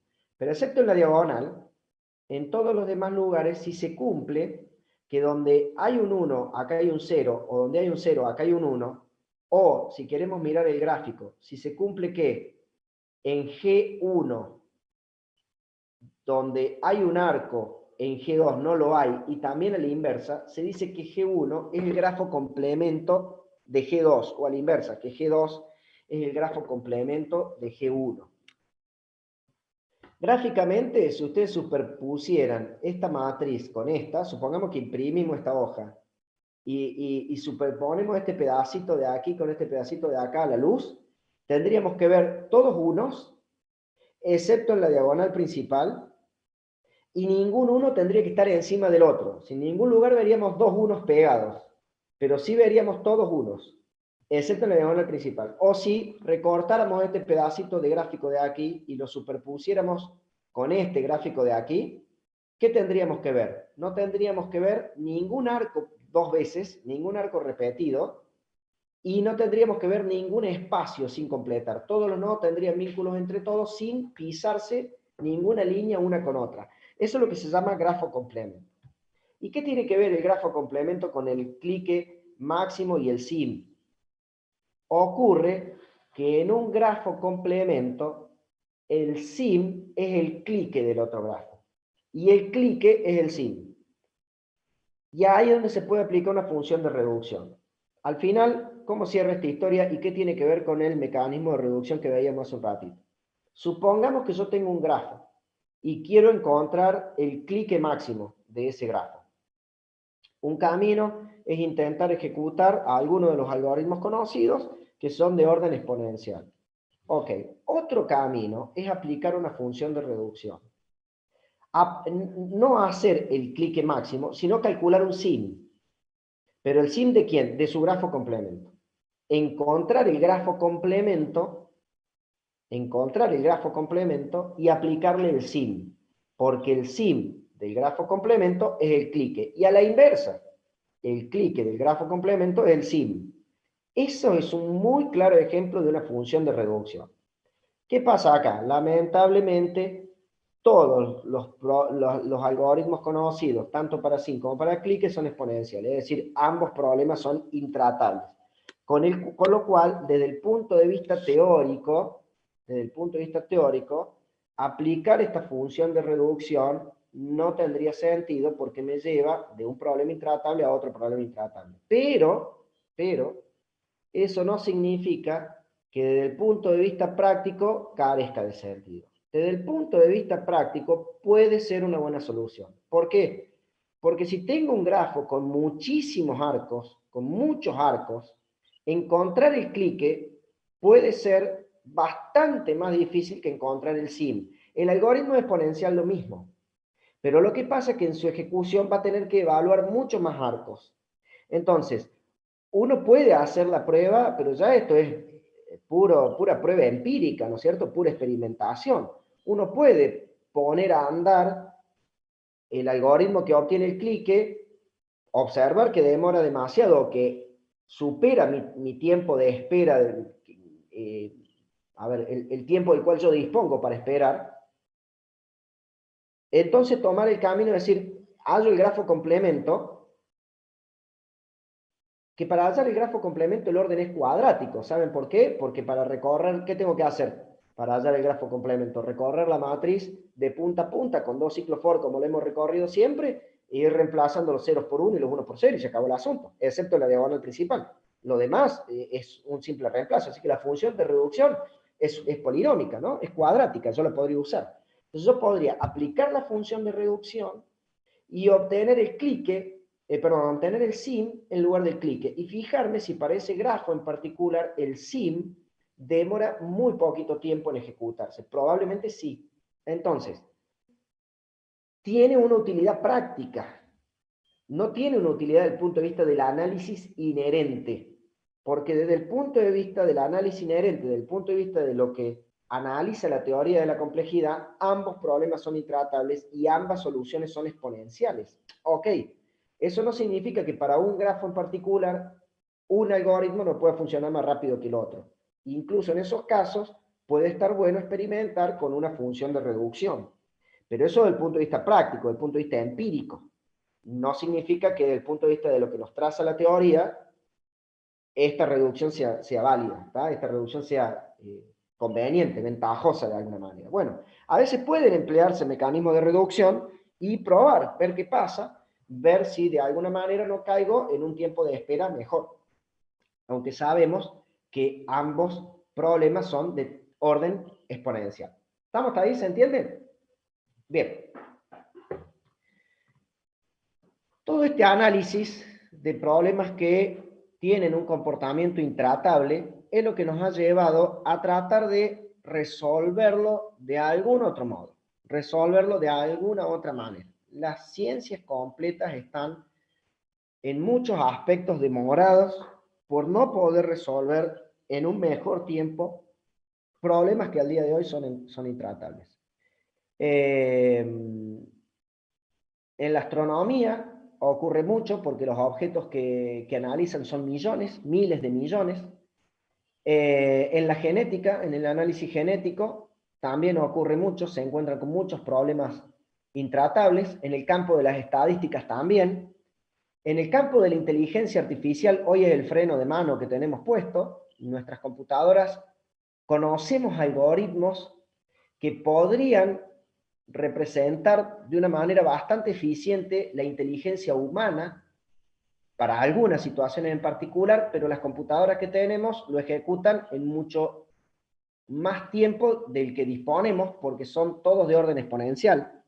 Hay muchos campos en los que los algoritmos o la existencia de problemas intratables se ha transformado en un problema y está frenando el desarrollo científico a escala multidisciplinaria, digamos, no solamente en una disciplina en particular. Esto ha llevado a plantearnos la necesidad de crear máquinas no deterministas. A ver, las computadoras que tenemos hasta ahora son máquinas deterministas, ¿Por qué son máquinas deterministas? Porque dado un estado en particular, se puede determinar con certeza, se puede deducir con certeza cuál es el estado siguiente de esa máquina. Cuando ustedes ponen a andar un programa aquí y están en un ciclo for, nosotros cuántas veces hemos usado Python Tutor para ir viendo lo que pasa, pero si nosotros lo seguimos, podemos, el paso siguiente es una consecuencia directa del paso anterior. Si la variable tal vale tal cosa, entonces sabemos que el algoritmo va a hacer tal otra cosa. Esas son máquinas deterministas. Todas las computadoras que tenemos al día de hoy, desde lo que tenemos en el teléfono celular hasta lo que puede llegar a existir en los grandes centros de procesamiento de datos de Google o de quien sea, son máquinas deterministas. Y son máquinas que su diseño teórico responde al diseño, esto lo charlamos en la clase pasada, responde al diseño de Alan Turing. ¿Quién inventó este concepto de máquina teórica determinista? Alan Turing. Eso ocurre en la década del 40, en realidad él venía ya experimentando con esto antes, en la década del 40, en el contexto de la Segunda Guerra Mundial, se pone en marcha el primer dispositivo electromecánico que permitía hacer este tipo de procesamiento que respondía al concepto de máquina determinista, y de la década del 40 a hoy, o sea, casi 100 años después, lo que hemos hecho es mejorar esto, mejorarlo enormemente, porque hoy el teléfono celular de cada uno de ustedes tiene una capacidad de procesamiento mucho mayor que las máquinas, que las computadoras que se usaron para poner el hombre en la luna. O sea que realmente lo hemos mejorado enormemente. Pero lo hemos mejorado enormemente porque hemos ampliado la velocidad de procesamiento, porque hemos achicado enormemente los costos de producción, porque hemos achicado pero enormemente el espacio físico que ocupan, el consumo eléctrico, etcétera, etcétera, pero siguen siendo la misma máquina. Es una mejora de la mejora de la mejora de la mejora, pero el concepto es el mismo, la arquitectura es la misma. Esas son las máquinas deterministas. ¿Qué estamos buscando? Estamos buscando la creación de alguna máquina no determinista, porque es probable que una máquina no determinista pueda encontrar soluciones subpolinómicas a problemas que hasta el día de hoy con las máquinas deterministas consideramos intratables. Las investigaciones que se hacen en torno a la computación cuántica, por ejemplo, tienen una gran relación con esta idea de poder encontrar máquinas no deterministas. ¿Y qué sería una máquina no determinista? Sería una máquina donde el pasaje al estado siguiente no depende exclusivamente del estado actual de esa máquina, sino que de alguna manera esa máquina pueda intuir, pueda adivinar cuál es el mejor paso y elegirlo. Eso sería una máquina no determinista. No hemos podido construir ninguna por ahora, al menos no para poder producirla comercialmente, no para poder hacerla popular, ¿tá? No hemos podido producir equipamiento masivo de ese tipo hasta hoy, pero sí hemos podido identificar que su existencia lograría hacer que muchos de los problemas considerados al día de hoy intratables pasen a ser problemas tratables. Y de ahí la importancia que tiene y de ahí la gran inversión que se hace en torno a la investigación en esta materia. ¿Cómo sería un lenguaje para programar una máquina no determinista? Tendría que tener una especie de instrucción, como le estoy mostrando ahí, algo tipo if better. Sería si es lo mejor. Si es lo mejor, si es lo más conveniente, haga esto. Y si no, no. Noten cómo esta instrucción llevaría casi a que la máquina decida qué hacer, y no nosotros cuando programamos el algoritmo. Nosotros programamos un condicional que si esto igual a esto, o mayor que esto, menor que esto, haga esto, si no haga aquello. Acá estamos diciendo, si es lo mejor, haga tal cosa. Eso sería una instrucción para programar una máquina no determinista. Esto que le he puesto acá en azul es la imaginación de cómo sería un if better en Python. Esto sería nuestro Python no determinista. Sería if better, dos puntitos, y un proceso que hay que hacer cuando se está en el camino óptimo. Else, dos puntitos, y un proceso que hay que hacer cuando no se está en el camino óptimo. Pero ¿quién decide si es el camino óptimo o no? La computadora, no yo. Eso sería una computadora o una máquina no determinista. ¿Cuál es la cuestión? Se sale del diseño de Alan Turing. Esa es la verdadera cuestión. Aquí ya no estamos en presencia de una cuestión de optimizar un diseño que ya existe, agregarle o mejorarle algo. Estamos en el invento de un diseño completamente nuevo. Nos salimos del diseño original de Alan Turing. Hemos podido imaginar esas máquinas, hemos podido construir algunos aspectos teóricos muy importantes. Yo no he hecho nada, lo hace gente, me refiero al desarrollo a nivel de la humanidad, ¿no? Hemos podido imaginar cómo sería un Python o un lenguaje de programación no determinista para programar una máquina no determinista y sabemos las ventajas que tendrían, pero no hemos podido construir ninguna. No hemos podido construir ninguna. Bien, y entonces hay una gran inversión abocada a intentar construir alguna máquina no determinista al día de hoy. ¿Qué tiene que ver esto de las máquinas deterministas y no deterministas con el análisis que nos provee la teoría de la complejidad? Hay una clasificación más que tenemos que estudiar. Nosotros clasificamos los problemas, ¿se acuerdan? Problemas de decisión, problemas de los tipos de problemas, problemas de decisión, problemas de resultado, problemas de optimización. Clasificamos los problemas también en problema inherentemente fácil, inherentemente difícil. Pero hay una clasificación más que es muy importante y que tiene que ver justamente con esto de máquinas deterministas y máquinas no deterministas, que es la clase de complejidad de un problema. Vamos a identificar 4 clases de complejidad distintas. Vamos a llamar clase P, la P de polinomial. Clase P al grupo de problemas, al conjunto de problemas que puede resolverse de una manera polinómica por una máquina determinista. Son los problemas que hemos podido resolver bien al día de hoy. Un método de ordenamiento, por ejemplo, forma parte de la clase P. La búsqueda binaria. La suma de 2 números, que fue el primer problema que hicimos cuando empezamos a programar en Python en la primera clase. La suma de 2 números. Es un problema que forma parte de la clase P. ¿Por qué? Porque tiene una solución polinómica o subpolinómica para una máquina determinista, para una computadora como esta. Son los problemas considerados inherentemente fáciles. Vamos a llamar clase NP al conjunto de problemas que pueden, que siendo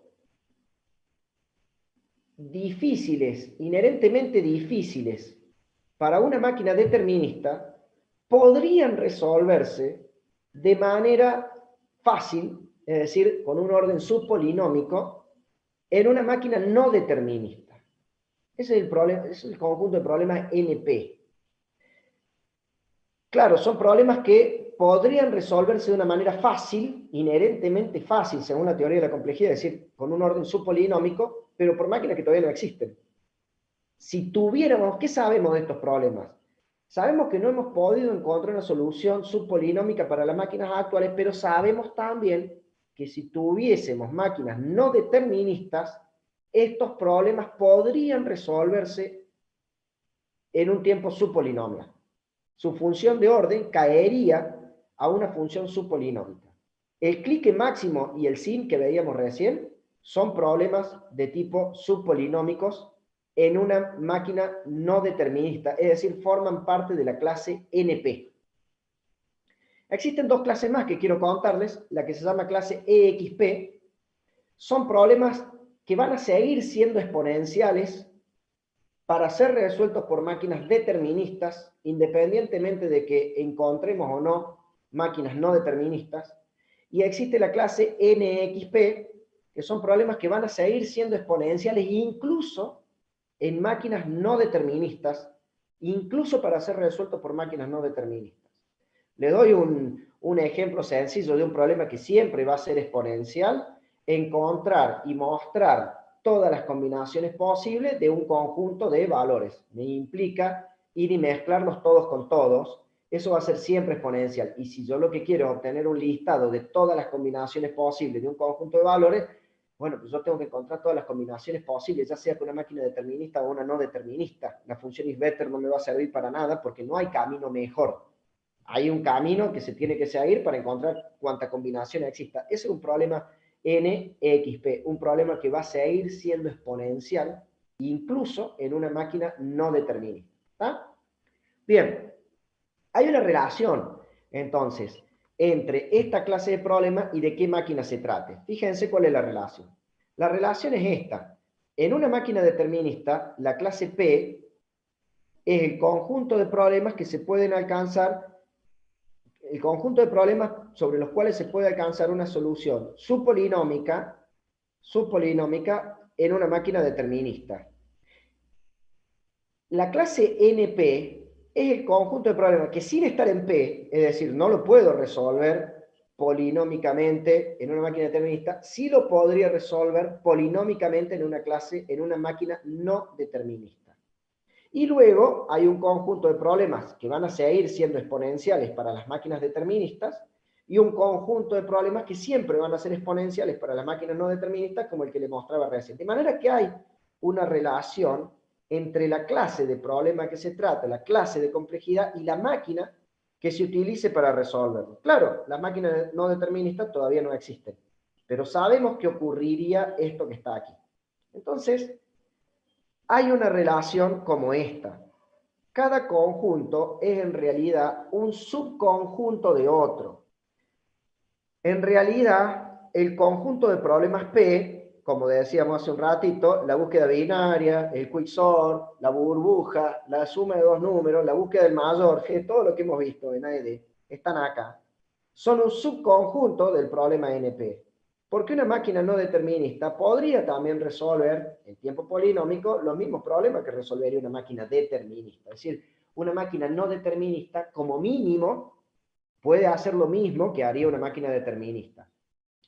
Existen problemas como el clique máximo, el SIM, que no pueden ser resueltos de manera polinómica por una máquina determinista, pero que sabemos que sí pueden resolverse de manera polinómica por una máquina no determinista. Entonces aquí viene el gran planteo. Si uno es subconjunto de otro, ¿realmente existirán problemas en esta zona? ¿O esto es un conjunto vacío? En realidad el planteo, miren, se los voy a marcar acá, porque el planteo central aquí es este. El conjunto P, ¿será lo mismo que NP? ¿O realmente será distinto? ¿Hay problemas en NP? ¿O realmente NP no existe y el conjunto que existe realmente es P? Miren este planteo de acá. ¿Realmente existen problemas aquí? ¿O simplemente lo que está ocurriendo es que en realidad esos problemas sí pueden resolverse de manera polinómica con una máquina determinista? Lo que pasa es que todavía no hemos encontrado cómo. El SIM, el clique máximo, ¿realmente se requiere de una máquina no determinista que todavía no hemos podido desarrollar para resolverlo de una manera subpolinómica? ¿No pueden resolverse con una máquina de Turing? ¿O lo que ocurre es que todavía no hemos descubierto cómo hacerlo con una máquina de Turing, pero el algoritmo existe? ¿P es lo mismo que NP o realmente son diferentes? Eso es lo que se conoce como el problema de P versus NP y no tiene solución al día de hoy. Al día de hoy todavía no hemos podido demostrar si P es lo mismo que NP o si realmente son diferentes. Y es una discusión sumamente importante en el ámbito de la ciencia de la computación. ¿Por qué? Porque cualquiera de las dos cosas que se demostrara sería un gran avance, pero estamos en una situación en la que no hemos podido demostrar ninguna de las dos. Miren esto, si se demostrara que P y NP realmente son distintos, que P no es lo mismo que NP, estaríamos demostrando que realmente hay problemas acá y que entonces hacer una inversión en el desarrollo de máquinas no deterministas es el único camino que tenemos para resolver esos problemas de una manera que no sea inherentemente difícil, que no sea intratable. Es la única forma. Entonces, o desarrollamos bien la computación cuántica o cuanto camino se nos cruce, o nos vamos a quedar como estamos, porque al menos vamos a saber que con las máquinas de Turing actuales esos problemas no pueden resolverse de una manera que no sea exponencial. Ok. Comprobar que P, eso sería comprobar que P es distinto de NP. Ahora, comprobar que P es igual a NP implica todo lo contrario y es una conclusión muy valiosa también. Comprobar que P es lo mismo que NP significa no existen problemas aquí. El desarrollo de las máquinas no deterministas puede estar muy bueno, pero en realidad podés alcanzar las mismas soluciones a los problemas que una máquina de Turing como las que tenemos hoy. Pongámonos a diseñar algoritmos que encuentren esas soluciones y cortémosla con el desarrollo de la computación cuántica o de cuantos otros caminos hay para encontrar máquinas no deterministas. Esa sería una conclusión muy, muy fuerte también, pero al día de hoy no sabemos qué está ocurriendo. Si P y NP realmente son dos subconjuntos, o sea, si realmente P es un subconjunto de NP y aquí hay elementos, o si realmente P y NP son lo mismo. Y ese es un planteo que se hace la ciencia de la computación desde hace ya muchas décadas y que todavía no tiene solución. Resulta que hay problemas que pueden pasar del conjunto NP al conjunto P a partir del concepto de reducción. Miren lo que podríamos hacer aplicando, de hecho hay problemas que se han resuelto así, miren lo que podríamos hacer aplicando el concepto de reducción. Supongamos que tenemos en la clase P, volvamos a recordar, la clase P es el conjunto de problemas que pueden resolverse a partir de una máquina determinista en un tiempo que no sea exponencial, es decir, un tiempo polinómico.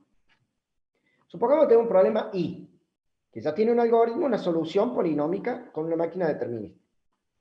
Y supongamos que en la clase NP tenemos muchos otros problemas, entre ellos X, pero resulta que encontramos una reducción para X tal que podríamos resolver X a partir del algoritmo que resolvía Y, y donde además esa reducción es subpolinómica también. ¿Qué significa eso? Eso significa que X dejó de estar en la clase NP y pasó a formar parte de la clase P. ¿Por qué? Y porque ahora había reducción o no, pero en definitiva he encontrado un algoritmo que lo resuelve de manera polinómica en una máquina determinista. Se acabó el asunto. Al menos para ese problema ya no tengo que esperar una máquina no determinista. Vía reducción encontré una forma de resolver ese problema con las máquinas de Turing que tenemos hoy. Bueno, ese problema dejó de formar parte de la clase NP y pasó a formar parte de la clase P. ¿Se entiende? Bien, ha habido casos de reducciones implementadas de ese modo. Desde luego, para que esto se pueda hacer y valga la pena, ¿qué tiene que ocurrir? Que la propia reducción también pueda resolver, que la propia función de reducción también forme parte de P, ¿no? Que la propia función de reducción también puede ejecutarse en un tiempo subpolinómico en una máquina determinista. Pero si eso ocurre, el problema X abandonó este subconjunto y pasó a formar parte de este subconjunto. El planteo es, ¿podrá hacerse lo mismo con todos los problemas de NP? Si yo puedo hacer lo mismo con todos los problemas de NP, bueno, entonces he descubierto que P y NP son la misma cosa. Si hay un problema de NP aquí que no puede reducirse a ningún problema de P, y entonces P y NP son diferentes. Y realmente hay problemas que no pueden resolverse con una máquina de Turing. Eso es otro análisis que puede hacerse vía reducción. Hay un fenómeno que no es menor para nada, que es realmente muy importante. En la década del 70, tres investigadores, primero en 1971, una publicación, ya en un ratito se lo muestro con más detalle, pero una publicación de un científico de la computación que se llamaba Cook, que era norteamericano, y después, en 1972, una publicación de otro investigador también americano que se llamaba Richard Karp. Y paralelamente, eso se publicó en 1973, pero en realidad el desarrollo es, ya se los cuento con más detalle porque hay una historia ahí interesante, una publicación de un hombre que se llamaba, también de un científico de la computación llamado Levin, pero era ruso, eso se publicó en 1973, aunque el desarrollo era anterior. Ya le voy a contar una curiosidad ahí. Ellos encontraron, primeramente, tanto Cook como Levin, de hecho hay un teorema que se llama teorema de Cook y Levin.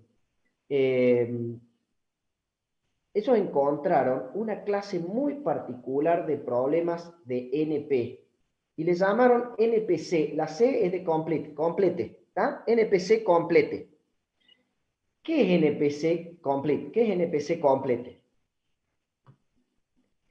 Es un conjunto de problemas en los que con un teorema muy riguroso, es decir, con una demostración matemática, se ha podido comprobar que todo problema que existe en NP puede ser reducido a ese problema con una función de reducción subpolinómica.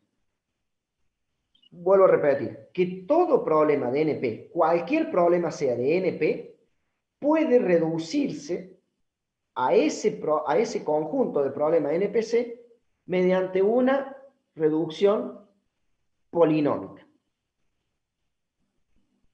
Claro, ese problema sigue siendo un problema NP, con lo cual la reducción no tiene una ganancia en sí misma, pero sí es curioso el hecho de que existan problemas dentro de NP, un subconjunto de NP, que es el que hemos llamado NPC, que soporta esa reducción. En principio no tiene una ganancia poder hacerlo, porque siguen siendo problemas de NP, ninguno está aquí adentro. Pero sí se ha podido demostrar que en el mundo NP, en el conjunto de problemas NP, sí hay algunos problemas que pueden ser receptores de reducciones, que soportan reducción de cualquier problema de NP.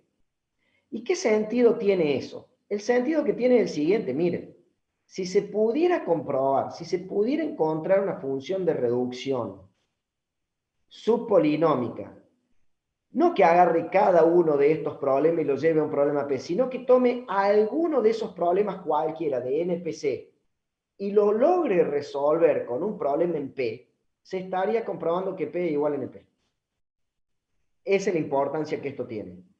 ¿Por qué? Porque si yo logro reducir Q a I, por ejemplo, o Q a Z, significa, puedo resolver Q a partir del algoritmo que inicialmente se usaba para I, pero a su vez puedo resolver cualquiera de estos con Q, yo podría reducir X a Q. ¿Reducir qué significa? Sería, yo podría resolver X con el algoritmo de Q, pero a su vez podría resolver Q con el algoritmo de X, y con el algoritmo de Y. Y resulta que I es un problema que se puede resolver subpolinómicamente con una máquina determinista. ¿Qué significaría esto? Significaría, por ejemplo, aquí tengo el problema de las 8 reinas, por decirlo, de alguna manera. Aquí tengo el problema de las 8 reinas.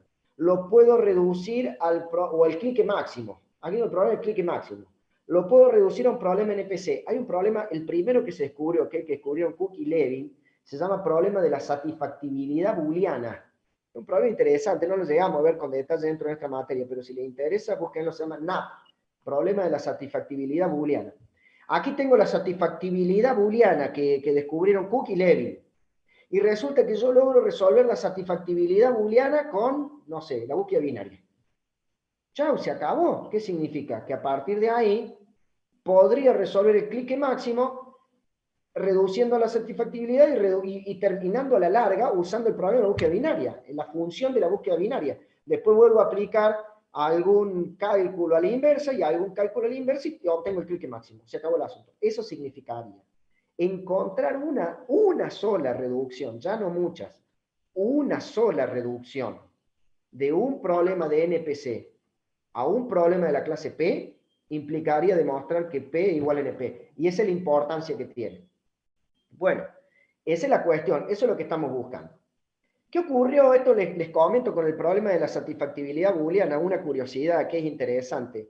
El problema de la satisfactibilidad booleana fue descubierto o fue publicado por primera vez como un problema NPC en 1971, como les contaba recién, por este hombre, este científico de la computación, Stephen Cook. Stephen Cook era norteamericano. Existió en la misma época una publicación totalmente paralela, totalmente independiente, de un hombre llamado Levin, que era ruso. A mí siempre me dio, esto lo digo a título personal, por supuesto, ¿no? Pero a mí siempre me dio esta impresión, ¿no? Fíjense, la década del 70 fue plena época de la Guerra Fría, plena época de la Guerra Fría. Y me resulta curioso que tanto un científico americano, como un norteamericano, como un científico ruso pueden haber estado trabajando en la misma cosa y llegar a las mismas conclusiones, al mismo problema de NPC de una manera completamente independiente. Es probable que haya sido así, de hecho eso es lo que se dice, que fueron dos investigaciones totalmente independientes. La investigación de Levin se publicó después, en 1973, pero se sabe que ocurrió el descubrimiento en la misma época en la que ocurrió el descubrimiento de Cook. Son dos investigaciones independientes. A mí me da una impresión. Por un lado, me da a pensar que puede haber existido una relación entre Cook y Levin y que pueden haber eventualmente estado compartiendo información, trabajando juntos. Lo que pasa es que si se hubiera sabido, los hubieran matado a los dos, porque en aquella época eso hubiera sido un espionaje del peor. Pero no me extrañaría que haya un vínculo entre ellos. Y la otra que me lleva a pensar es, en aquella época había mucho espionaje entre los desarrollos tecnológicos de una potencia y de la otra. Fíjense el enorme parecido de los aviones de la época, de las armas nucleares de la época, de las armas de las armas de espionaje, de espía, de los aviones espía. Fíjense el desarrollo en términos de desarrollo de satélites espía entre una potencia y la otra, la carrera para llevar el hombre a la luna, que le ganan los americanos, los rusos por un poquitito.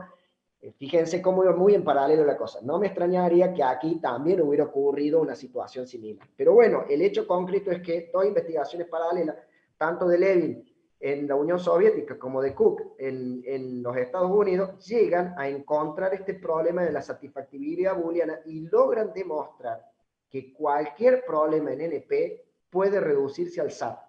Esto en términos sencillos significa cualquier problema que sea resuelto por una máquina no determinista puede reducirse, puede resolverse como el problema de la satisfactibilidad booleana. Ojo, no es que han demostrado que hay problemas que cumplen eso. Ellos han demostrado que cualquier problema conocido o no conocido, incluso problemas que todavía no conocemos, pero si son de NP, ellos demostraron que se pueden resolver vía SAT, vía el problema de satisfactibilidad booleana.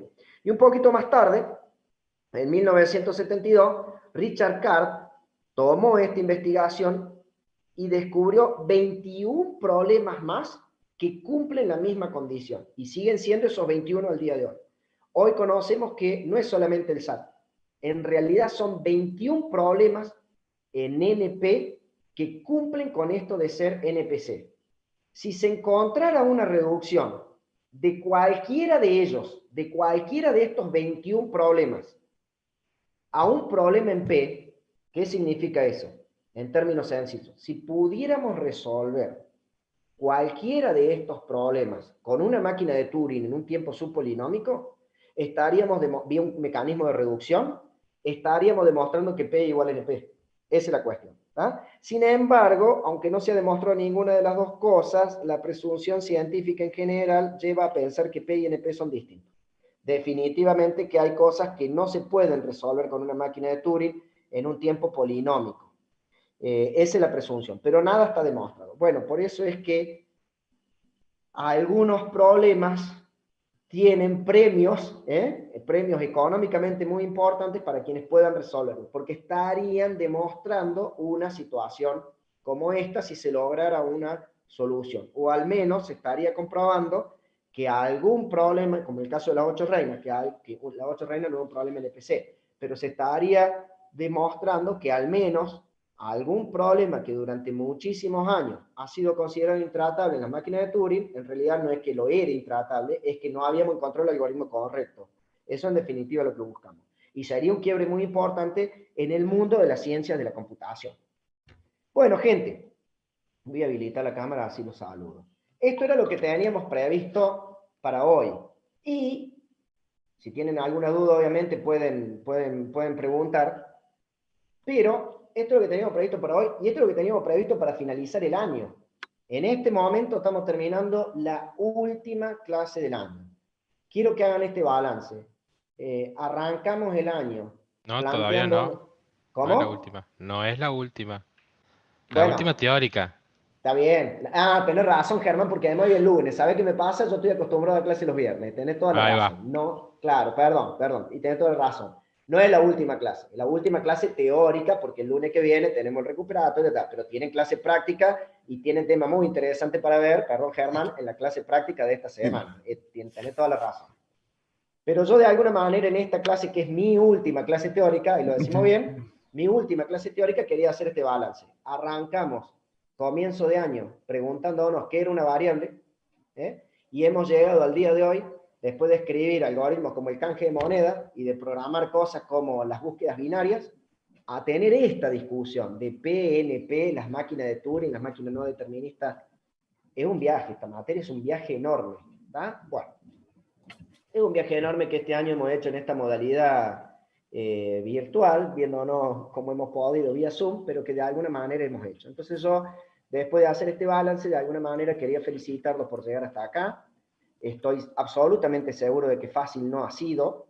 No sé si todos ustedes están conformes con el resultado, porque no siempre en primer año los resultados llegan tan fácil. Seguramente algunos de ustedes han hecho un esfuerzo muy grande y están cosechando hoy resultados importantes, y quizás otros hayan hecho también un esfuerzo muy grande y no siempre los resultados hayan acompañado. Quizás nos queda un recuperatorio para hacer, quizás hasta tengamos que hacer la materia de vuelta, incluso habiendo hecho un buen resultado, pero habiendo hecho un buen esfuerzo.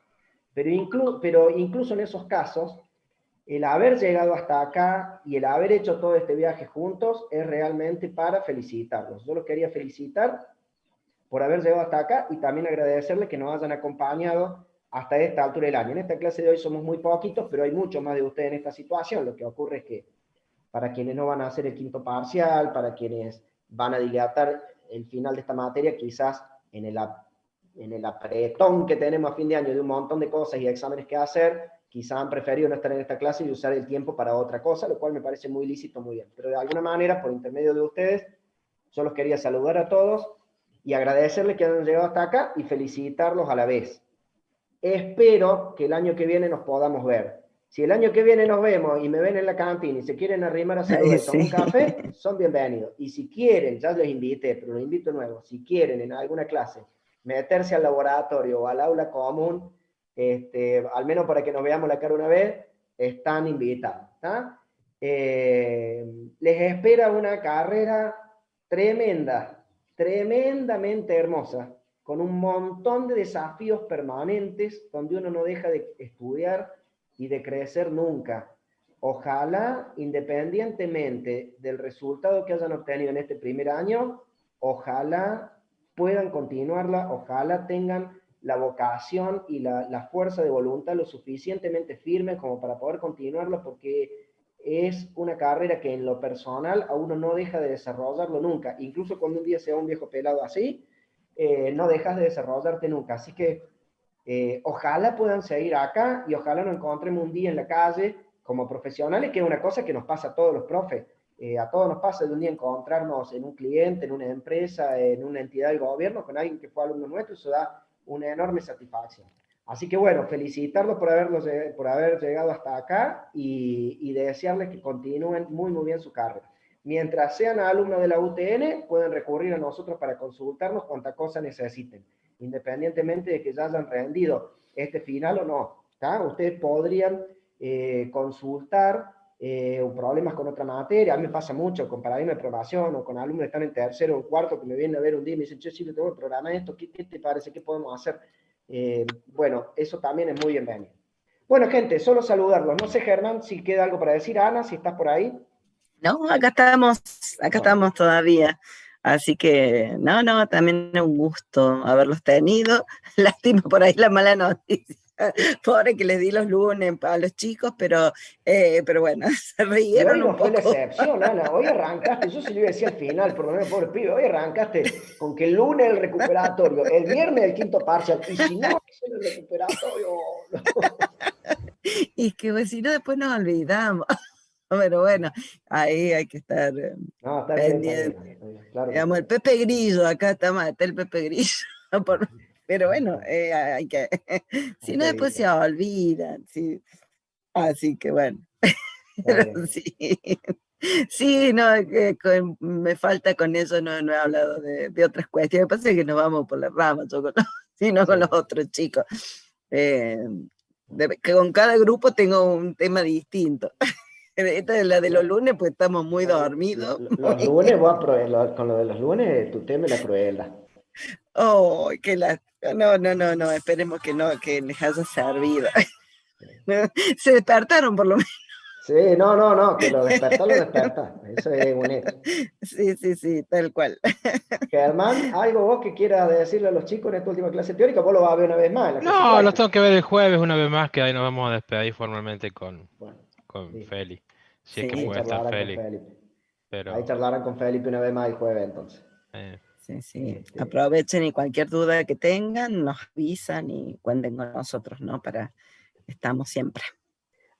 Ha sido este año, dentro de los balances mejores de este año, dentro de las cosas buenas, ha sido un año en el que hemos podido llegar a cada uno de los alumnos desde nuestra casa y metiéndonos en la casa de ellos. Es que recordaba esta mañana un montón de clases donde alguno comenta, decir, profe, métale que me están esperando para comer, por ejemplo, ¿no? O alguien que, como la clase pasa, alguien decía que hablamos los algoritmos ávido, devorador, y alguien comenta, mi mamá dice acá que son algoritmos angurrientos. Fíjense que cómo hemos hecho, o más de una vez estaba dando clase y mientras tanto he tenido que decirle algo a alguno de mis hijos, por ejemplo, ¿no? Cómo hemos podido por ahí compartir un espacio que... Ir a comprar pan. Claro, tal cual, exactamente. ¿Cómo hemos podido por ahí compartir un espacio que tiene que ver más con el espacio familiar, individual de cada uno, más que el espacio de un aula? Y seguramente muchos de ustedes han estado tomando clases en la ciudad de Córdoba o en muchas otras ciudades. Germán, vos estás en Córdoba, ¿no? Pero Analizo, sí. ¿no? Claro, y fíjense cómo estamos todos lejos y no hemos podido integrar de alguna manera. En una de las primeras clases, un chico de la noche me decía, profe, yo estoy en medio del campo, me subo un altillo que tengo y de aquí tengo señal para poder tomar clase. Entonces por ahí le decimos, no tenés un vecino, alguien no tenga un wifi mejor, algo mejor, profe, estoy a 100 kilómetros de la persona más cercana. Miren cómo hemos podido con este mecanismo llegar, ¿no? A meternos en la individualidad, en el espacio que es más familiar, más privado de cada uno. Esa ha sido una gran experiencia también para mí. No, sí, tenemos alumnos en Salta, Jujuy, Tucumán, o sea, en todos lados, ¿viste? Cuando uno dice, che, ¿dónde estamos? ¿Dónde está? En el campo, profe. En todos lados estamos. Sí. Así que... Bueno, gente, creo que estamos, Ana, Germán, Sí. Los despido, nos vemos para el recuperatorio, nos vemos para el quinto parcial los que lo hagan, en el recuperatorio también los que lo hagan, nos vemos para el examen final. Recuerden, si quieren hacer alguna revisión del parcial, escríbanme esta vez, porque no vamos a poder tener espacio para discutirlo, porque nos volvemos a ver el lunes, y el lunes el recuperatorio, así que no nos queda otra. ¿Estamos? Dale, bárbaro. Última clase teórica. Éxitos. Una gran satisfacción. Nos vemos, gente. Sí, muy lindo. Que anden muy lindo. Chao.